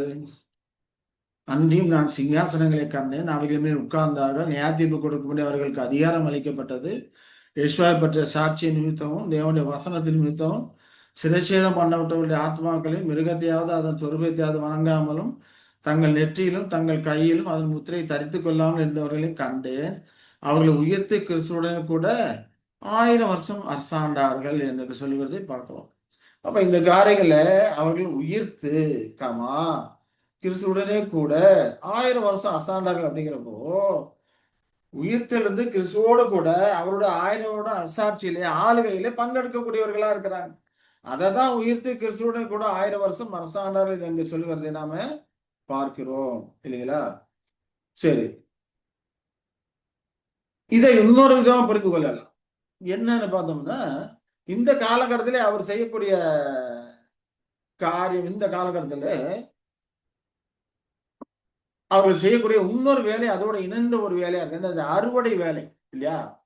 யெசுவா 2ஆம் வருகையில் 1ஆம் வருகையில் 2ஆம் வருகையில் வந்திருக்கக்கூடிய அந்த காலகட்டத்தில் அறுவடை வேலை செய்கிறார். 1ஆம் வருகையில் வந்திருக்கும் போதும் அவர் என்ன வேலை செய்யறாரு? அறுவடை வேலை தான் செய்யறாருங்கிறத நம்ம ஏற்கனவே பார்த்திருப்போம். அந்த காரியங்களை எல்லாம் யாவே தேவன் முதலாவது பிரதான அறுவடையாளராக யெசுவா கிறிஸ்துவை அறுத்து அறுவடையாளராக அனுப்புறார். அவர் என்ன பண்றாரு? 12 அப்போஸ்தலரை தேர்ந்தெடுக்கிறார். 12 அப்போஸ்தலரை தேர்ந்தெடுத்து அவர்களையும் அறுவடை வேலை செய்யறதுக்கு பணிக்கிறார் இல்லைங்களா? அப்போ அவரும் முதலாவது அவரு அறுவடை வேலை செய்யறாரு. அறுவடை வேலை செய்யும்போது 12 பேர்த்த அறுத்து எடுக்கிறாரு. 12 பேர்த்தோடு சேர்த்து இவரும் சேர்ந்து அறுவடை வேலை செய்யறாங்க. அதுக்கப்புறம் செய்த நாள் கழித்து 70 பேர்த்த செலக்ட் பண்றாங்க. அந்த 70 பேர் செலக்ட் பண்ணும்போது அவர்களும் சேர்ந்து அறுவடை வேலை செய்யறாங்க இல்லையா? அந்த காரியங்களை குறித்து ஏற்கனவே படிச்சிருக்கோம்.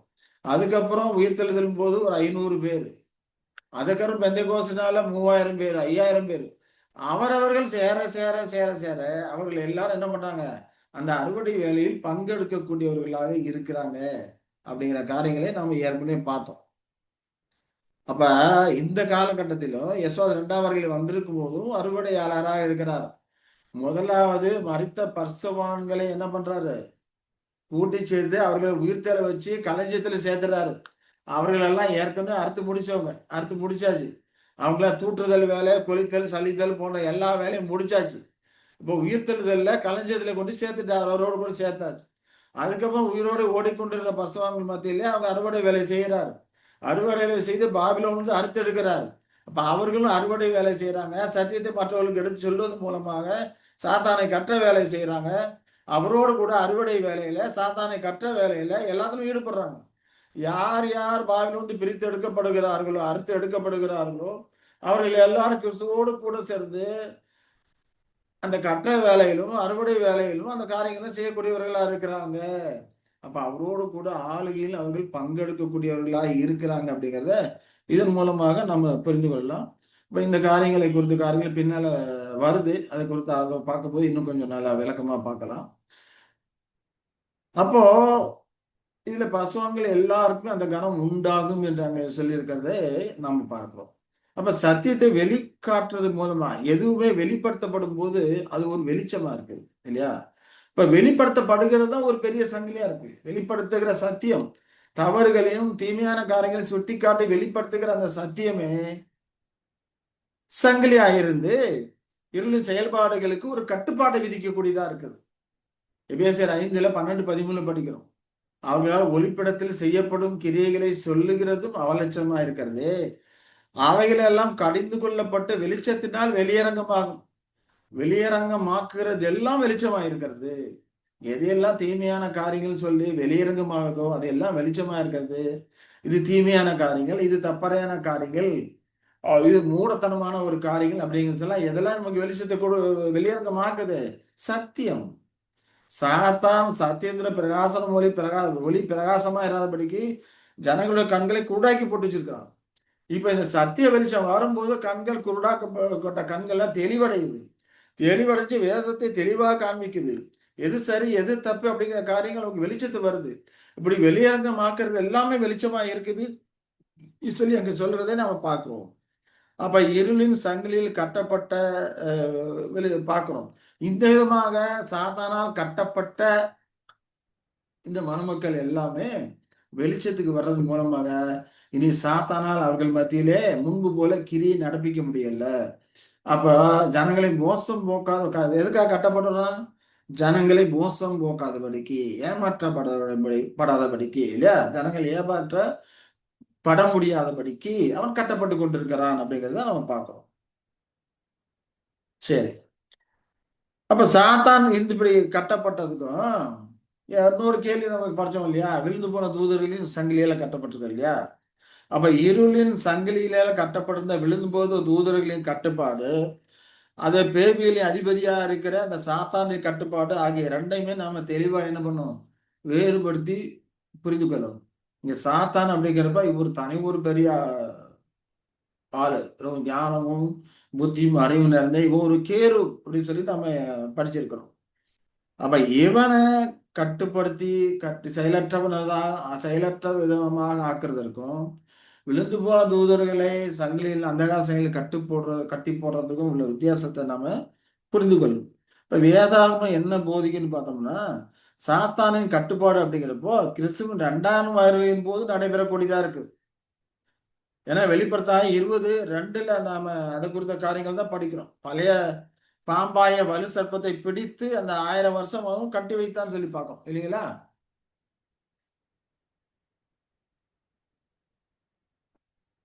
அந்த 1000 ஆண்டுகள் முழுவதும் கிறிஸ்துவும் அவருடைய பரிசுத்தர்களும் தேவனுக்கான ராஜாக்களும் ஆசாரிகளும் ஆட்சி செய்வார்கள் அப்படிங்கிற காரியங்களை குறித்து நம்ம பார்க்கோம். அதுல ஒரு பகுதி தான் சாத்தானை கட்டக்கூடிய காரியமா இருக்கிறது. அப்ப சாத்தானை கட்டுறதுக்கும் வில்லு போன தூதர்களுக்கும் உள்ள அந்த வித்தியாசம் நாம புரிஞ்சுக்கணும் இல்லைங்களா? அப்ப விழுந்து போன தூதர்களை குறித்து எங்கெல்லாம் சொல்லியிருக்கிறாரு அப்படின்னு சொல்லி பார்க்கும்போது 2 பேதுரு 2:4 என்ன சொல்றாரு? பாவம் செய்த தூதர்களை தேவன் தப்ப விடாமல் அந்தகா சங்கிலியால் கட்டி நரகத்திலே தள்ளி நியாய தீர்ப்புக்கு வைக்கப்பட்டவர்களால் ஒப்பு கொடுத்து படிக்கிறோம். பாவம் செய்த தூதர்கள் அந்தகார சங்கிலியால் கட்டப்பட்டிருக்காங்க அப்படின்னு சொல்லி நம்ம பார்க்கிறோம் இல்லையா? அப்ப இந்த தூதர்கள் யாரு? இது கூட ஏற்கனவே அந்த 3 உலகங்கள் அப்படிங்கிற காரியங்களை நம்ம படிச்சிருக்கிறோம். தாழ்ந்த நிலைக்கு தள்ளப்பட்ட அந்த தூதர்களின் கட்டுப்பாடு பற்றி அப்போஸ்தலர் பேதுரு, யூதா குறிப்பிடுறாங்க. யூதா சொல்லும்போது இவர்களுக்கு சொல்லும்போது தங்கள் ஆதி மேன்மை காத்து கொள்ளாமல் தங்களுக்குரிய வாசத்தலத்தை விட்டுவிட்ட தூதர்களையும் மகா நாளின் நியாய தீர்ப்புக்கென்று நித்திய சங்கிலினாலே கட்டி அந்தகாரத்திலே அடைத்து வைத்திருக்கிறார் அப்படின்னு பார்க்கும். அதே போல 1 பேதுரு 3:20 படிக்கும் அந்த ஆவிகள் பூர்வத்திலே நோவா பேலை ஆயத்தம் பண்ணும் நாட்களிலே தேவ நீடிய பொறுமையோடு காத்திருந்த போது கீழ்ப்படியாமற் போனவைகள்.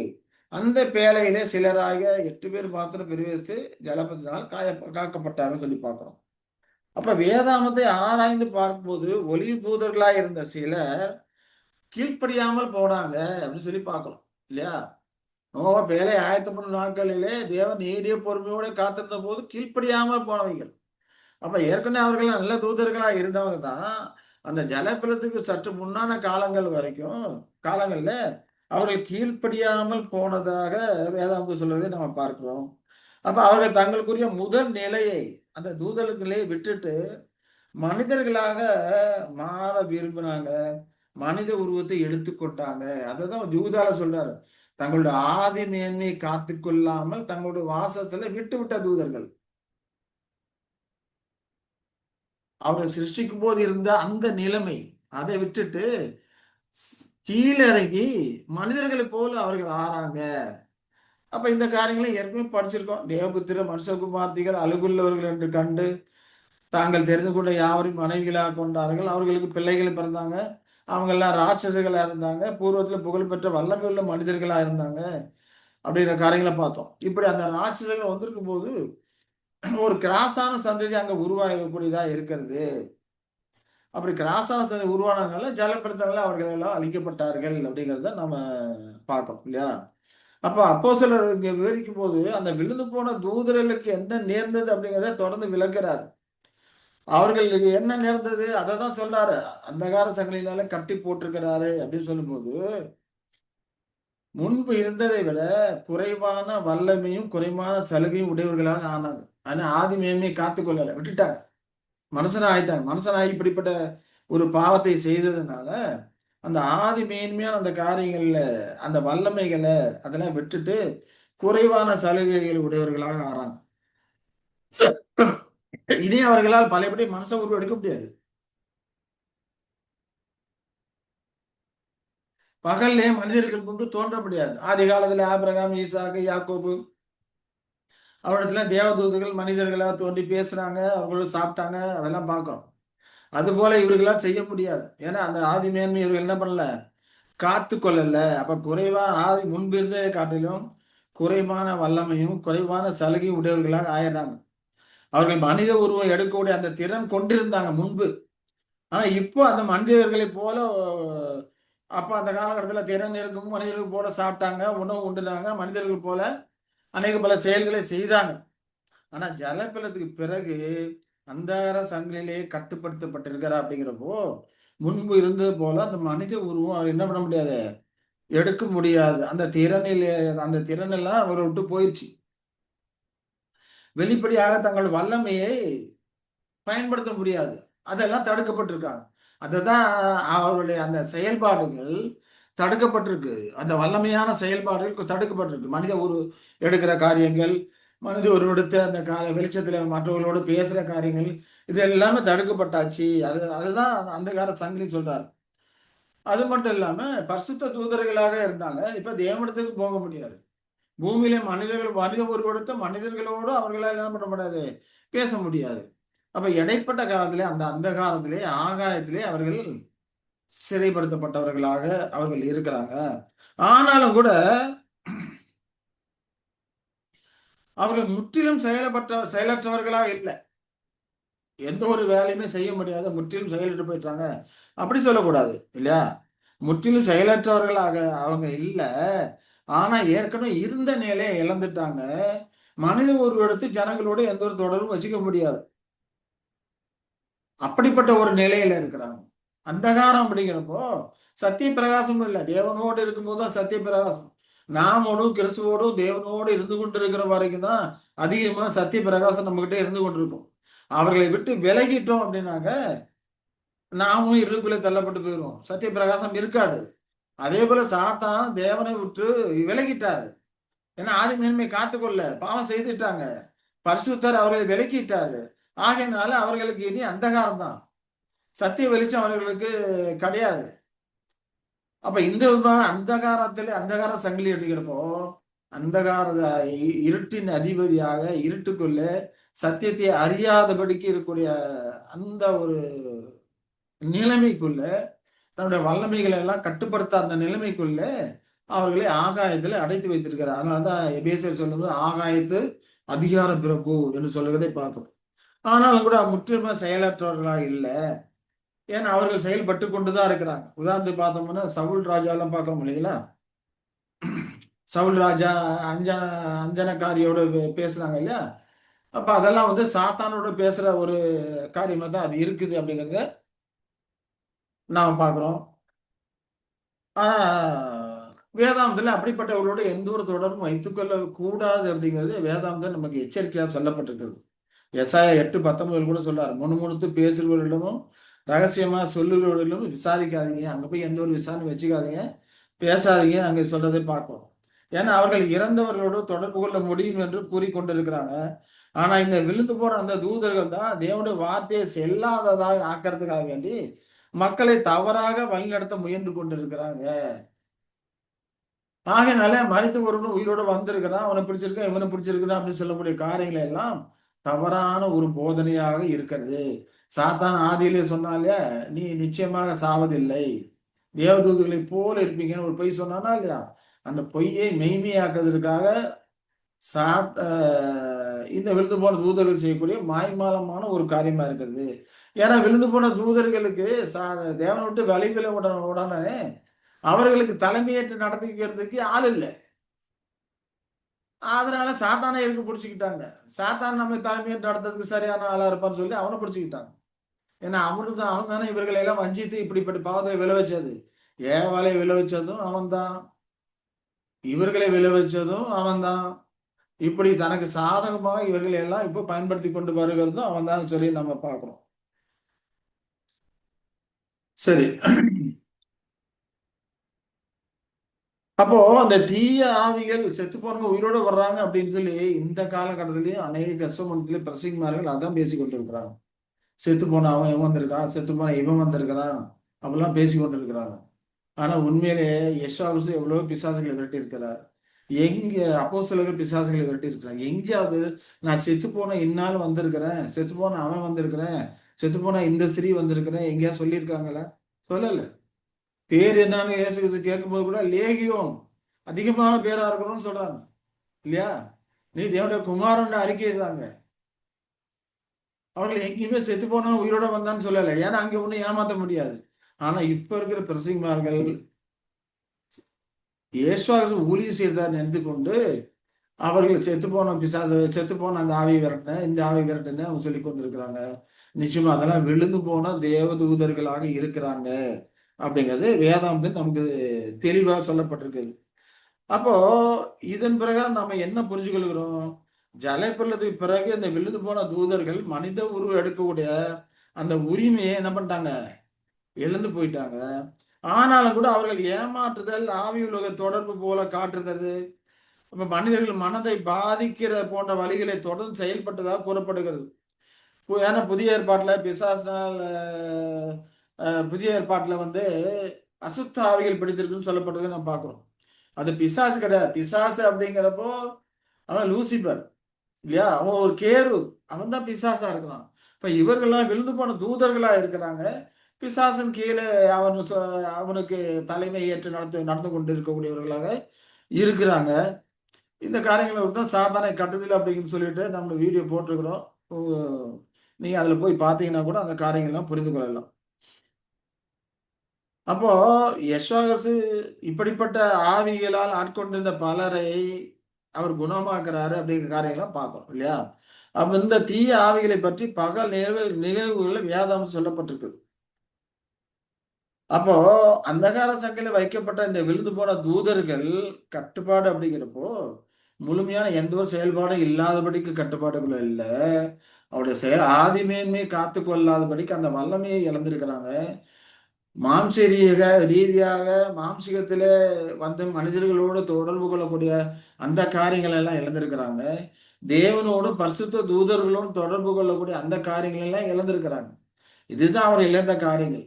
இப்படி கட்டுப்படுத்தி தான் அந்த காலத்திலே அவர் அடைத்து வைத்திருக்கிறாரு, ஆகாயத்தில் அடைத்து வைத்திருக்கிறாரு அப்படின்னு சொல்லி நாம இந்த காரியங்களை குறித்து நாம பார்ப்போம். சரிங்களா? சரி. இப்ப அடுத்ததா ஒரு வசனம் இல்லையா? இப்ப முதல்ல வசனம் பார்த்துட்டோம். 2வதா வெளிப்படுத்தல் 20:2 என்ன சொல்றாருன்னு பார்த்தோம்னா, பிசாஸ் என்றும் சாத்தான் என்றும் சொல்லப்பட்ட பழைய பாம்பாகி வலுசற்பத்தை அவன் பிடித்து அதை 1000 வருஷங்களும் கட்டி வைத்து அந்த 1000 வருஷம் நிறைவேறும் வரைக்கும் அது ஜனங்களை மோசம் போக்காதபடிக்கு அதை பாதாளத்தில் தள்ளி அடித்து அதன் மேல் முத்திரை போட்டான். இங்க பிசாஸ் என்றும் சாத்தான் என்றும் சொல்லப்பட்ட இல்லையா டிராகன், வலு சர்ப்பம் அப்படிங்கிறப்போ ஆங்கிலத்தில் டிராகன் சொல்லப்பட்டோம். இப்ப டிராகன் அப்படிங்கிற வார்த்தை சாத்தானை மட்டுமல்ல, அவனால் இயக்கப்படக்கூடிய தீய அமைப்புகள் எல்லாத்தையும் சேர்த்துதான் சொல்லக்கூடியதாக இருக்கிறது. அப்ப அந்த 1000 வருஷம் நிறைவேறும் வரைக்கும் அது ஜனங்களை மோசம் போக்காதபடிக்கு அதை பாதாளத்திலே தள்ளி அடித்து அதன் மேல் முத்திரை போட்டான்னு பார்க்கணும். சரி. இந்த அந்த பிசாசு அப்படின்னு சொல்லும்போது அந்த டிராகனை சொல்லி பார்க்குறோம். ஆனா பிசாசு அப்படிங்கிற வார்த்தைய ரோம பேரரசு டிராகன் இல்ல பிசாசு சாத்தான் அப்படின்னு சொல்ற வார்த்தையெல்லாம் ரோம பேரரசுக்கும் வேதாந்தத்தில் பயன்படுத்தப்பட்டிருக்கிறது. இப்ப அவனை பாதாளத்திலே அடைத்தான்னு சொல்லி பார்க்கிறோம் இல்லைங்களா? பாதாளத்திலே தள்ளி அடைத்தான்னு பார்க்கிறோம். பாதாளம் அப்படிங்கிறப்ப அதற்கான வார்த்தை என்ன கொடுத்துருக்கோம் ஆங்கிலத்தில் பாட்டம் லெஸ் பிட்னு கொடுத்துருக்கும். அதுக்கான கிரேக்க வார்த்தை என்னன்னு பார்த்தோம்னா அபைஸ் அபைஸ் அப்படிங்கிறது தான். இந்த வார்த்தை மறதி அல்லது மறைக்கப்பட்ட அல்லது ரகசியமா இடத்தை குறிக்க பயன்படுத்தப்படுகிறது. மூடப்பட்ட அல்லது மறைக்கப்பட்ட நிலையை சுட்டி காட்டக்கூடியதா இருக்கிறது. இப்படி முழுதா மூடப்பட்டு மறைக்கப்பட்ட ஒரு நிலை பெசிலிய காலத்துல தான் அது நிறைவேறக்கூடியதா இருக்குது. இப்படி பாதாளத்துல தள்ளி அடைத்து அப்படிங்கிறது அதான் குறிக்கக்கூடியதா இருக்கு. பாதாளம்னா முற்றிலுமாக பூமியில என்ன நடக்குது அப்படிங்கிறதே தெரியாத அளவுக்கு அவனை மறைத்து போட்டுறாரு, மூடி போட்டுறாரு. அது எந்த விதமா செய்கிறாரு அப்படிங்கிறது நமக்கு தெரியாது. ஒருவேளை அடுத்த கிரகத்துக்கு கொண்டு போய் வச்சிடறாரா இல்ல வேற எங்க கொண்டு வைக்கிறாரா அது நமக்கு தெரியாது. ஆனா பாதாளம்னு சொல்லப்பட்டிருக்கிறது பாட்டம்லெஸ் பிட் அப்படிங்கிறப்போ அடித்தளம் இல்லாத குழி இல்லையா? சாத்தானு தப்பறைகளுக்கு எதுக்குமே ஒரு அடித்தளம் ஒரு பேஸ் கிடையாது இல்லையா? அவன் வாய்க்கு வந்தபடி பொய்யனும் பொய்க்கு விதமா இருக்கிறான். பொய் பேசும்போது தன் சொந்தத்துல எடுத்து பேசுகிறான். ஆண்டவரே இஸ்ராயேல் சொன்னது அவன் பொய்யனும் பொய்க்கு பிதாவமா இருக்கிறான். பொய் பேசுவது சொந்தத்துல எடுத்து பேசுகிறான் அப்படிங்கிறார் இல்லைங்களா? சத்தியம் அவனிடத்துல இல்லாதனால சத்தியத்துல அவன நிலை நிற்கல. ஆகினால பொய்யனும் பொய்க்கு பிதாவமா இருந்தது சொந்தத்துல எடுத்து பேசி கொண்டிருக்கிறான்னு சொல்லி யெஷோவா சாமி குறித்து யோவான் 8:44 சொல்றாருங்கிறத நாம படிக்கிறோம் இல்லைங்களா? சரி. அப்ப பாட்டம்லெஸ் பிட் அப்படிங்கிறப்ப அவனுடைய தப்பறையான காரியங்களுக்கு எந்த ஒரு அடித்தளமும் கிடையாது. நிறைய பொய் பேசிக்கொண்டு பொய்யான காரியங்களை வெளிப்படுத்தி கொண்டிருக்கிறான். அப்ப அவனை அந்த விதமான மூடி மறைத்து போட்டு ஒரு நிலைக்கு அவனை கொண்டு போயிடுறார். அவனுடைய தப்பறையான காரியங்கள் எல்லாத்தையுமே வெளியே வராதபடிக்கு மூடி மறைத்து போட்டுறார். சத்தியம் வந்து அதை எல்லாத்தையுமே இல்லாம பண்ணிடுறது. மூடி மறைச்சு போட்டுறாரு. அப்ப 1000 வருடங்கள் அந்த காலகட்டத்துல மெசியா காலத்துக்கு அப்புறம் நடக்கிற அந்த காலகட்டத்திலே பூமியில என்ன நடக்குது அப்படிங்கிற காரியங்கள் எதுவுமே அவனுக்கு தெரியாது. தெரியாதபடிக்கு ஒரு மறைக்கப்பட்ட ஒரு நிலையிலே அவனை கொண்டு போய் வச்சிடறாரு அப்படிங்கிறது தான் இந்த பாதாளம் அப்படிங்கிறது நமக்கு சுட்டி காட்டக்கூடியதாக இருக்குது அப்படின்னு சொல்லி நாம புரிந்து கொள்கிறோம். சரி.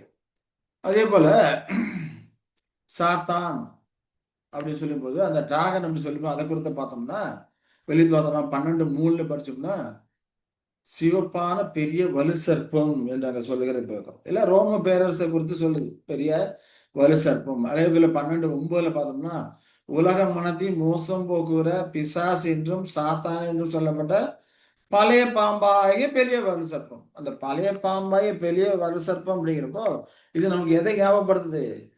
ஏவாளை வஞ்சித்த சர்ப்பத்தை நமக்கு ஞாபகப்படுத்துது இல்லைங்களா? ஏவாள் ஏமாற்றப்பட்டதை நமக்கு ஞாபகப்படுத்தக்கூடியதா இருக்குது. அப்ப பிசாஸ் என்றும் சாத்தான் என்ற பெயர்கள் ஒரே நபரான எதிரியை மட்டுமல்ல அவன் தலைமையிலே செயல்படக்கூடிய அந்த தீய அமைப்பு ரோம பேரரசு அவன் தலைமையில தானே செயல்படுறது அந்த ராஜாக்கள் எல்லாமே இல்லையா? ராஜாக்கள் பிரபுக்கள் மத குருமார்கள் எல்லாமே அவனுடைய ஸ்தானாதிபதிகளா தான் இருக்கிறாங்க. அப்ப சாத்தான் பிசாசு சாத்தான் சொல்ல பெயர்கள் எல்லாமே அவன் தலைமையில செயல்படக்கூடிய தீய அமைப்புகள் தீய செல்வாக்குகள் எல்லாத்தையும் சேர்த்து தான் குறிக்கக்கூடியதா இருக்குது. அப்ப தீமையின் பிரதிநிதியா இருந்து மனிதனை தவறான வழியில நடத்தக்கூடிய அனைத்து செல்வாக்குகளையுமே அந்த பிசாசு சாத்தான் சொல்லக்கூடியதா இருக்குது. அது எல்லாமே செயல்பட முடியாதபடிக்கு கட்டி போடுகிறார் என்று நாம புரிந்து கொள்ளணும்.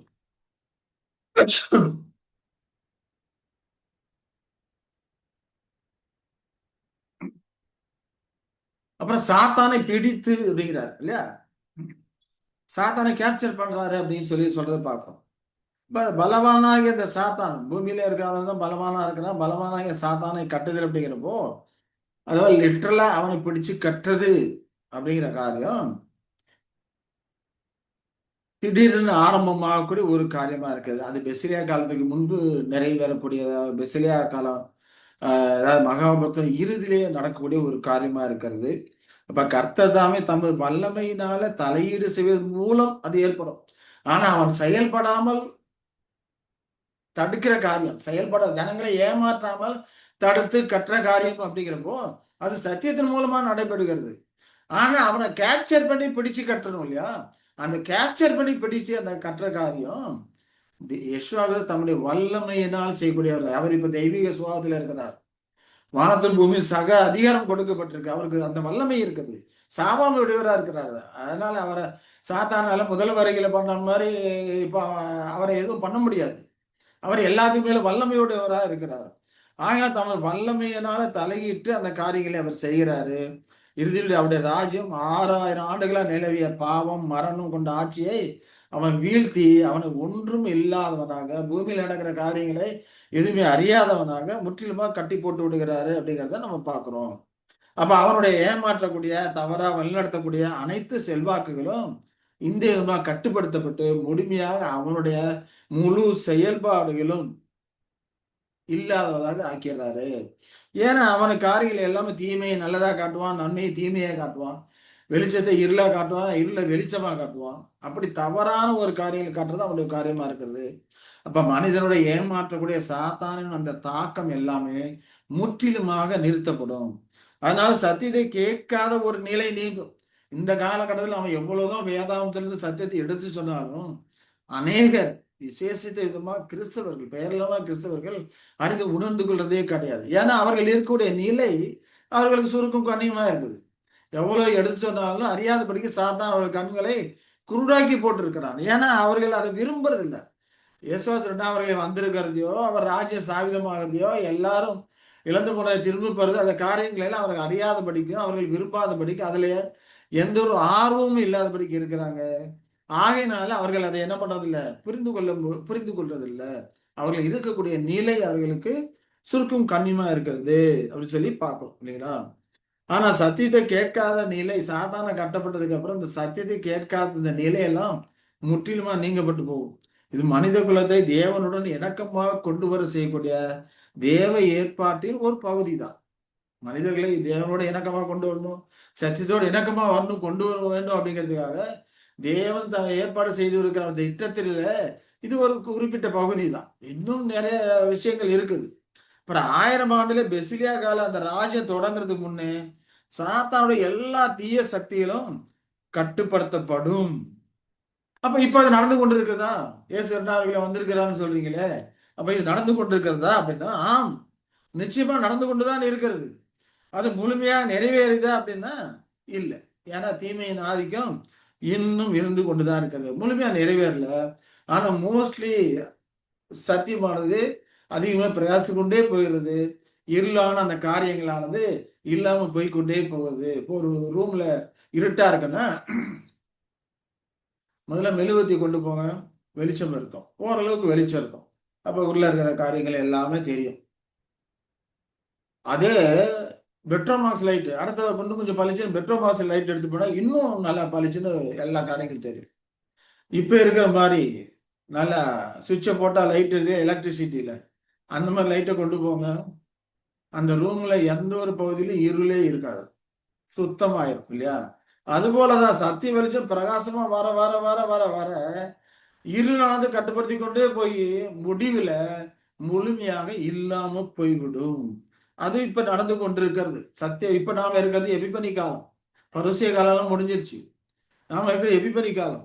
நடுப்பகல் வரைக்கும் அதிகமாக பிரகாசிக்கிற சூரிய பிரகாசம் போல் இருக்குன்னு சொல்லக்கூடிய அந்த ஒரு காலகட்டத்தில் நாம இருந்து கொண்டிருக்கிறோம். அப்ப சாத்தான் கட்டப்பட்டு கொண்டு தான் இருக்கிறான். இப்ப அநேக தப்பறைகள் வெளியாகிறது. இப்ப ராஜாக்கள் இருக்கிறாங்களா? இல்ல. பிரபுக்கள் இல்ல. ஆனா ஆட்சியாளர்கள் இருக்கிறாங்க, வேறு விதத்தில் இருக்கிறாங்க. முன்பு இருந்தது போல அடிமைப்படுத்த வைக்க முடியல. ஆட்சியாளர்களா இருந்தாலும் அவங்களுக்கு கூப்பிட்டு கேள்வி கேட்கிறாங்க.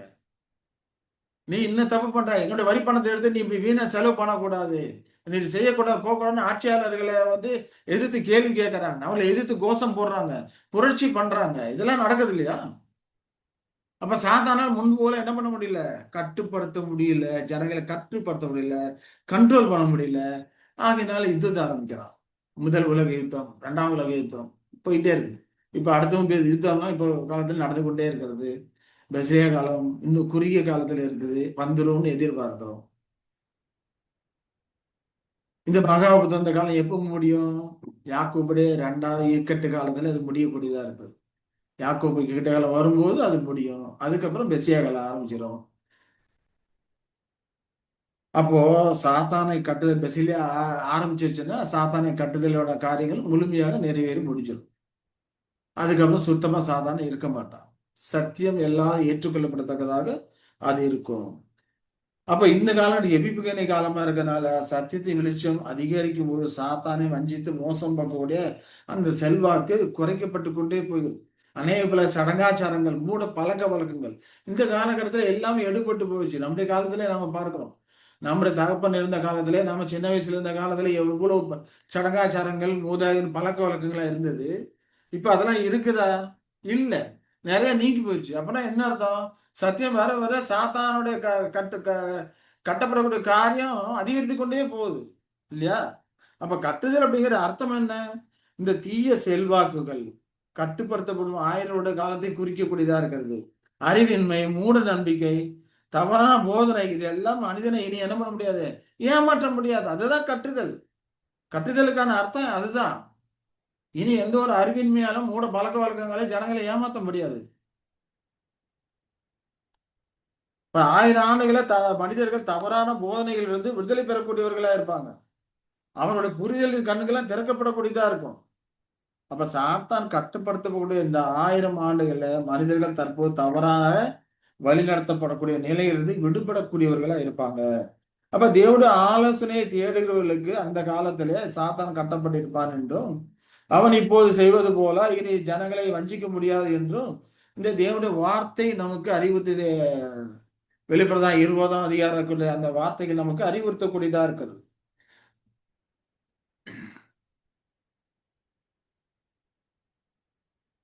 ஆனா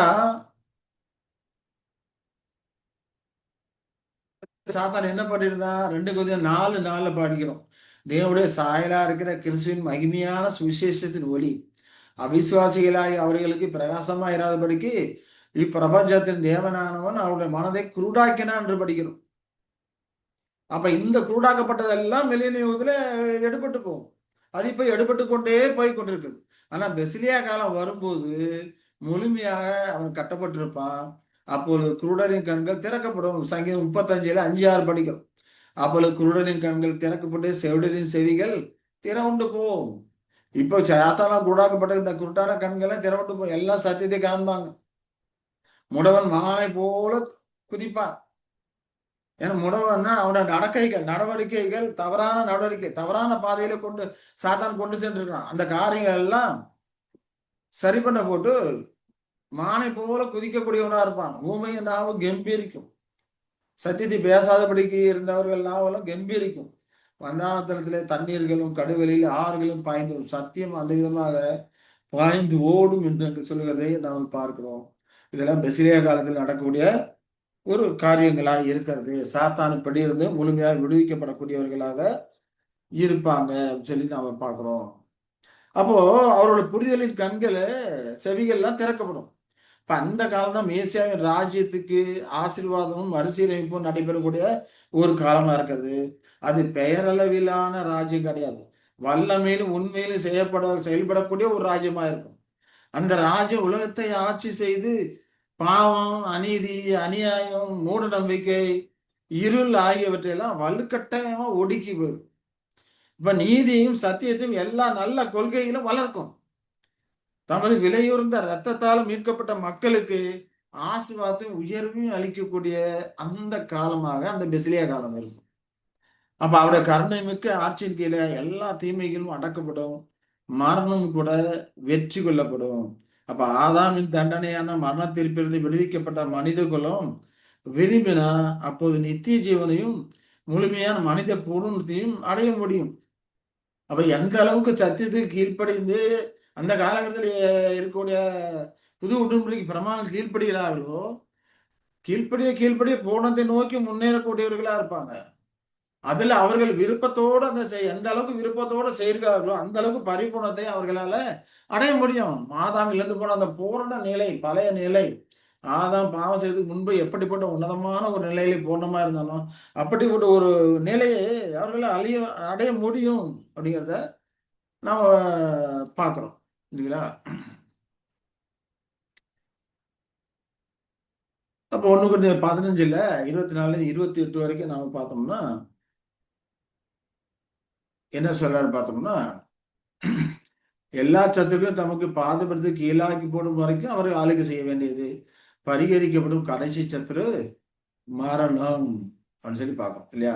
எல்லா சத்துருக்களையும் ஏன்னா இது கூட இல்ல, இதை எப்படி புரிந்து கொள்றது அப்படின்னு சொல்லி கிறிஸ்தவர்களுக்கு அநேகர் கேள்வி கேட்கறாங்க இல்லையா?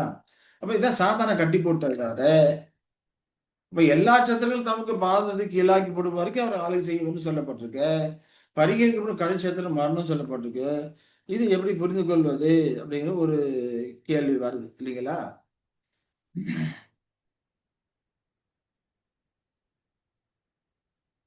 இப்ப எல்லா சத்துருக்களும் அப்படிங்கிறப்போ சாத்தான் மகாபுத்திரன் இறுதி கட்டத்திலே கட்டப்பட்டு போயிடுவான். நீ தீமையான காரியங்கள் ஏமாற்றான காரியம் இழுக்காத உண்மைதான்.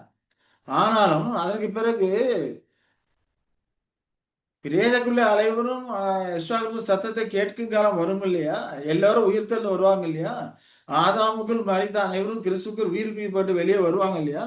அப்படி வெளியே வரும்போது அவர்கள் எப்படிப்பட்ட குணாம்சம் உள்ளவர்களா இருப்பாங்க? எப்படிப்பட்ட கேரக்டர் உள்ளவர்களா இருப்பாங்க? ஏற்கனவே அவர்கள் சாத்தானால் மோசம் போக்கப்பட்டு எந்த விதமான தப்பறைக்குள்ள இருந்தாங்களோ, எந்த விதமான தவறான கேரக்டர் உள்ளவர்களா இருந்தாங்களோ, எந்த விதமான குண இயல்பு உள்ளவர்களா இருந்தாங்களோ, அதே இயல்புல தான் வெளியே வருவாங்க. உயிரோட எழுந்து வருவாங்க.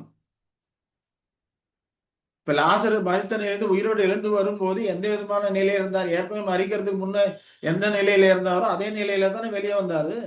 அதுபோல இவர்கள் மரித்த நிலையிலிருந்து உயிரோடு எழுந்து வரும்போது ஏற்கனவே எந்த விதமான மன இயல்புகள் இருந்ததோ அதே நிலையில தான் வருவாங்க. ஏற்கனவே இருந்த மனநிலை இயல்புகளும் எப்படிப்பட்டதா இருந்தது? சாத்தான மன இயல்புகளா இருந்தது. பொய்யும், ஏமாற்றும், வஞ்சமும், கோபம், மூர்க்கம், துன்மார்க்கம் இப்படிப்பட்ட இயல்புகள் உள்ளவர்களா இருந்தாங்க. இப்ப இதெல்லாம் சத்துருக்கள் இல்லையா? இதெல்லாமே ஒவ்வொரு மனிதனுக்கும் சத்துருக்களா இருக்கும். உண்மையிலே சாத்தானுங்கிற சத்துரு இருக்க மாட்டான். வாஸ்தவம் தான். ஆனால் அவனால் மக்கள் சவதரித்து வைத்திருந்த அந்த குண இயல்புகள், அந்த கேரக்டர் இருக்கும். அதை எல்லாமே நீக்கப்படணும். அந்த சத்துருக்கள் எல்லாத்தையுமே எடுத்து போடணும். பாதபடியாக கீழே போடணும். கீழாக்கி போடணும். ஏன்னா ஆண்டவராய் எஸ்ஆ சொல்றாரு, இந்த சிறியில் ஒருவனுக்கு நீங்க எதை செய்தீர்களோ அதை எனக்கே செய்தீர்கள் அப்படிங்கிறார். அதே போல இந்த சிறியில் ஒருவனுக்கு யார் சத்ருவா இருக்கிறாங்களோ அவர்கள் எல்லாரும் அவருக்கும் சத்துருக்கள். அப்போ உயிரோடு எழுந்து வரக்கூடிய ஒவ்வொரு மனிதனுக்கும் ஒவ்வொரு மனுஷிக்கும் அவர்கள் சாத்தான ராஜ்யத்திலே சவதரித்த அந்த இயல்புகள், மூர்க்கமான இயல்புகள், பாவமான இயல்புகள் அவர்களுக்கு சத்ருவா இருக்கும். அது அவருக்கு சத்ரு. அப்ப அந்த சத்துருக்களை பாதபடியாக்கி போடணும். அப்ப அவர்களுக்கு சத்தியமான காரியங்களை அவர்களுக்கு படிப்பிக்கணும். அவர்களை சோதிக்கணும், சிக்ஷிக்கணும், சீர்படுத்தணும். பாவத்தின் விளைவுகள்லாம் அவர்களுக்கு உணர்த்தணும். மகாபுத்திரம் ஏற்கனவே உணர்த்தி இருக்கும். அப்படி உணர்த்தாதவர்கள் அந்த காலகட்டத்திலே பாவம் செய்வதெல்லாம் என்னென்ன விளைவுகள் வரும், நீதி செய்வதனால் என்னென்ன ஆசீர்வாதங்கள் வரும், இது எல்லாமே அவர்கள் உணர்த்தி வைக்கப்பட்டு அவர்கள் பயிற்சிவிக்கப்படக்கூடியவர்களா இருப்பாங்க. அவர்களிடத்துல உள்ள அந்த சத்துருக்களும் எடுத்து போடப்படும். எல்லா சத்துருக்கும் பாதிக்கலாக்கி போடும். அவர்களிடத்துல ஒவ்வொரு மனிதனிடத்திலும் ஒவ்வொரு சகோதரத்திலும் இருக்கக்கூடிய ஒவ்வொரு பாவ இயல்புகளும் எடுத்து போடணும். அது பெசிலியா காலத்தில் நடக்கும். உயிரோடு வரும்போது எடுத்து போடணும். எடுத்து போட்டு அன்பின் பிரமாணங்களுக்கு அவர்கள் கீழ்ப்படி நடக்க ஆதாம் எழுந்து போன பூர்ணத்தை நோக்கி ஆசீர்வாதமாக முன்னேறக்கூடியவர்களா இருப்பாங்க. இப்படி எல்லா சத்துருக்களையும் பாதத்துக்கு கீழாகி போடணும். ஒவ்வொரு மனிதனும் உள்ள சத்துருக்கள் எல்லாமே கிறிஸ்துவ சத்துருக்கள். இப்ப எல்லா மனிதனும் கிறிஸ்து விலைக்கு வாங்கிட்டாரு. எல்லாரும் அவருடைய பிள்ளைகள். அவருடைய பிள்ளைகளுக்கு எதிராக இருக்கிற சத்துருக்கள் எல்லாமே அவருடைய சத்துருக்கள். அந்த சத்துருக்களையும் பாதைபடியாக்கி போடணும். அந்த பாதைபடியாக்கி போடுற வரைக்கும் அவர் ஆளுகை செய்யணும்.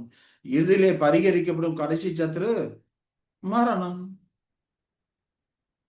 அப்ப ஆதாம் மூலம் விழுந்து போன அந்த தன்மைகள் எல்லாமே எடுக்கப்பட்டு அந்த 1000 வருட இறுதியிலே எல்லாரும் முழு பூர்ணத்தை அடைவார்கள். அந்த பல இயல்புகள், பாவ இயல்புகள் எல்லாம் எடுத்து போடப்பட்டு, சத்துருக்கெல்லாம் பாவத்தை கீழாக்கி போடப்பட்டு, ஆதாமின் மரணம் உண்மையா எடுத்து போடப்பட்டு, ஆதாம் சிருஷ்டித்த தேவன் அவனை சிருஷ்டித்த போது பாவம் இல்லாத நீதிமானுக்குரிய நிலையில எப்படி இருந்தானோ அப்படிப்பட்ட ஒரு நிலையில எல்லாத்தையும் கொண்டு போய் வச்சதுக்கு அப்புறம் தான் அந்த மரணம் நீக்கப்பட்டு போகும். அதற்கு அப்புறம் தான் சாத்தான் கட்டவிழ்த்து விடப்படுவான். சாத்தான் கட்டவிழ்த்து விடப்படும் போது எதுக்காக கட்டவிழ்த்து விடப்படுவான்? சோதனைக்காக. அவர்கள் தங்களை ஜீவனுக்கு தகுதியானவர்களா தகுதியற்றவர்களான்னு அந்த சோதனையிலே நிரூபித்து காட்டணும். அப்படி நிரூபித்து காட்டுறதுக்காக தான் அவன் வச்சிருக்கிறாரு. அப்ப வெளிச்சம் வாய்ப்பு முழுமையாக கிடைத்த பின்னரும் மனப்பூர்வமா அவர்கள் பாவம் செய்வார்களானால் 2ஆம் மரணத்திலே முற்றிலும் அழிக்கப்படுவார்கள் இல்லையா? சகலத்தையும் அவருக்கு பார்த்து கீழ்ப்படுத்தினாரே. அப்ப தொடர்ந்து சொல்லும் போது அழகா சொல்ல, சகலத்தையும் அவரை பார்த்துட்டு கீழ்ப்படுத்தினாரே, சகலமும் அவருக்கு கீழ்ப்படுத்தப்பட்டது என்று சொல்லி இருக்கும்போது சகலத்தையும் அவருக்கு கீழ்ப்படுத்தினவர் கீழ்ப்படுத்தப்படவில்லை என்று வெளியரங்கமா இருக்கிறது. சகலமும் அவருக்கு கீழ்ப்படுத்தப்பட்டிருக்கும் போது தேவனே சகலத்திலும் சகலமா இருப்பதற்கு குமாரன் தாமும் தமக்கு சகலத்தையும் கீழ்ப்படுத்தினவருக்கு கீழ்ப்பட்டிருப்பார்.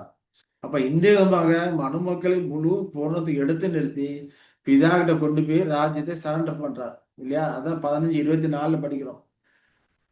அவர் சகல துரைத்தனத்தையும் சகல அதிகாரத்தையும் வல்லமையும் பரிகரித்து தேவனும் பிதாவுமா இருக்கிறவருக்கு ராஜ்யத்தை ஒப்பு கொடுப்பார். இப்ப சத்துருக்களை பார்த்து கீழாக்கி போடு வரைக்கும் அவருக்கு ஆளுகை செய்து பிடித்து எல்லாத்தையும் இழந்து போன அந்த பழைய சீருக்கு கொண்டு வந்து இறுதியில அவர்களை எங்கு கொண்டு ஒப்படைக்கிறாரு? பிதா கிட்ட கொண்டு ஒப்படை அந்த ராஜ்யத்தை பிதாவுக்கு ஒப்பு கொடுத்து தாமும் கீழ்பட்டிருப்பார். சகலத்தையும் கீழ்படுத்தினவருக்கு கீழ்பட்டிருப்பார் என்று சொல்லுகிறதை பார்க்கிறோம்.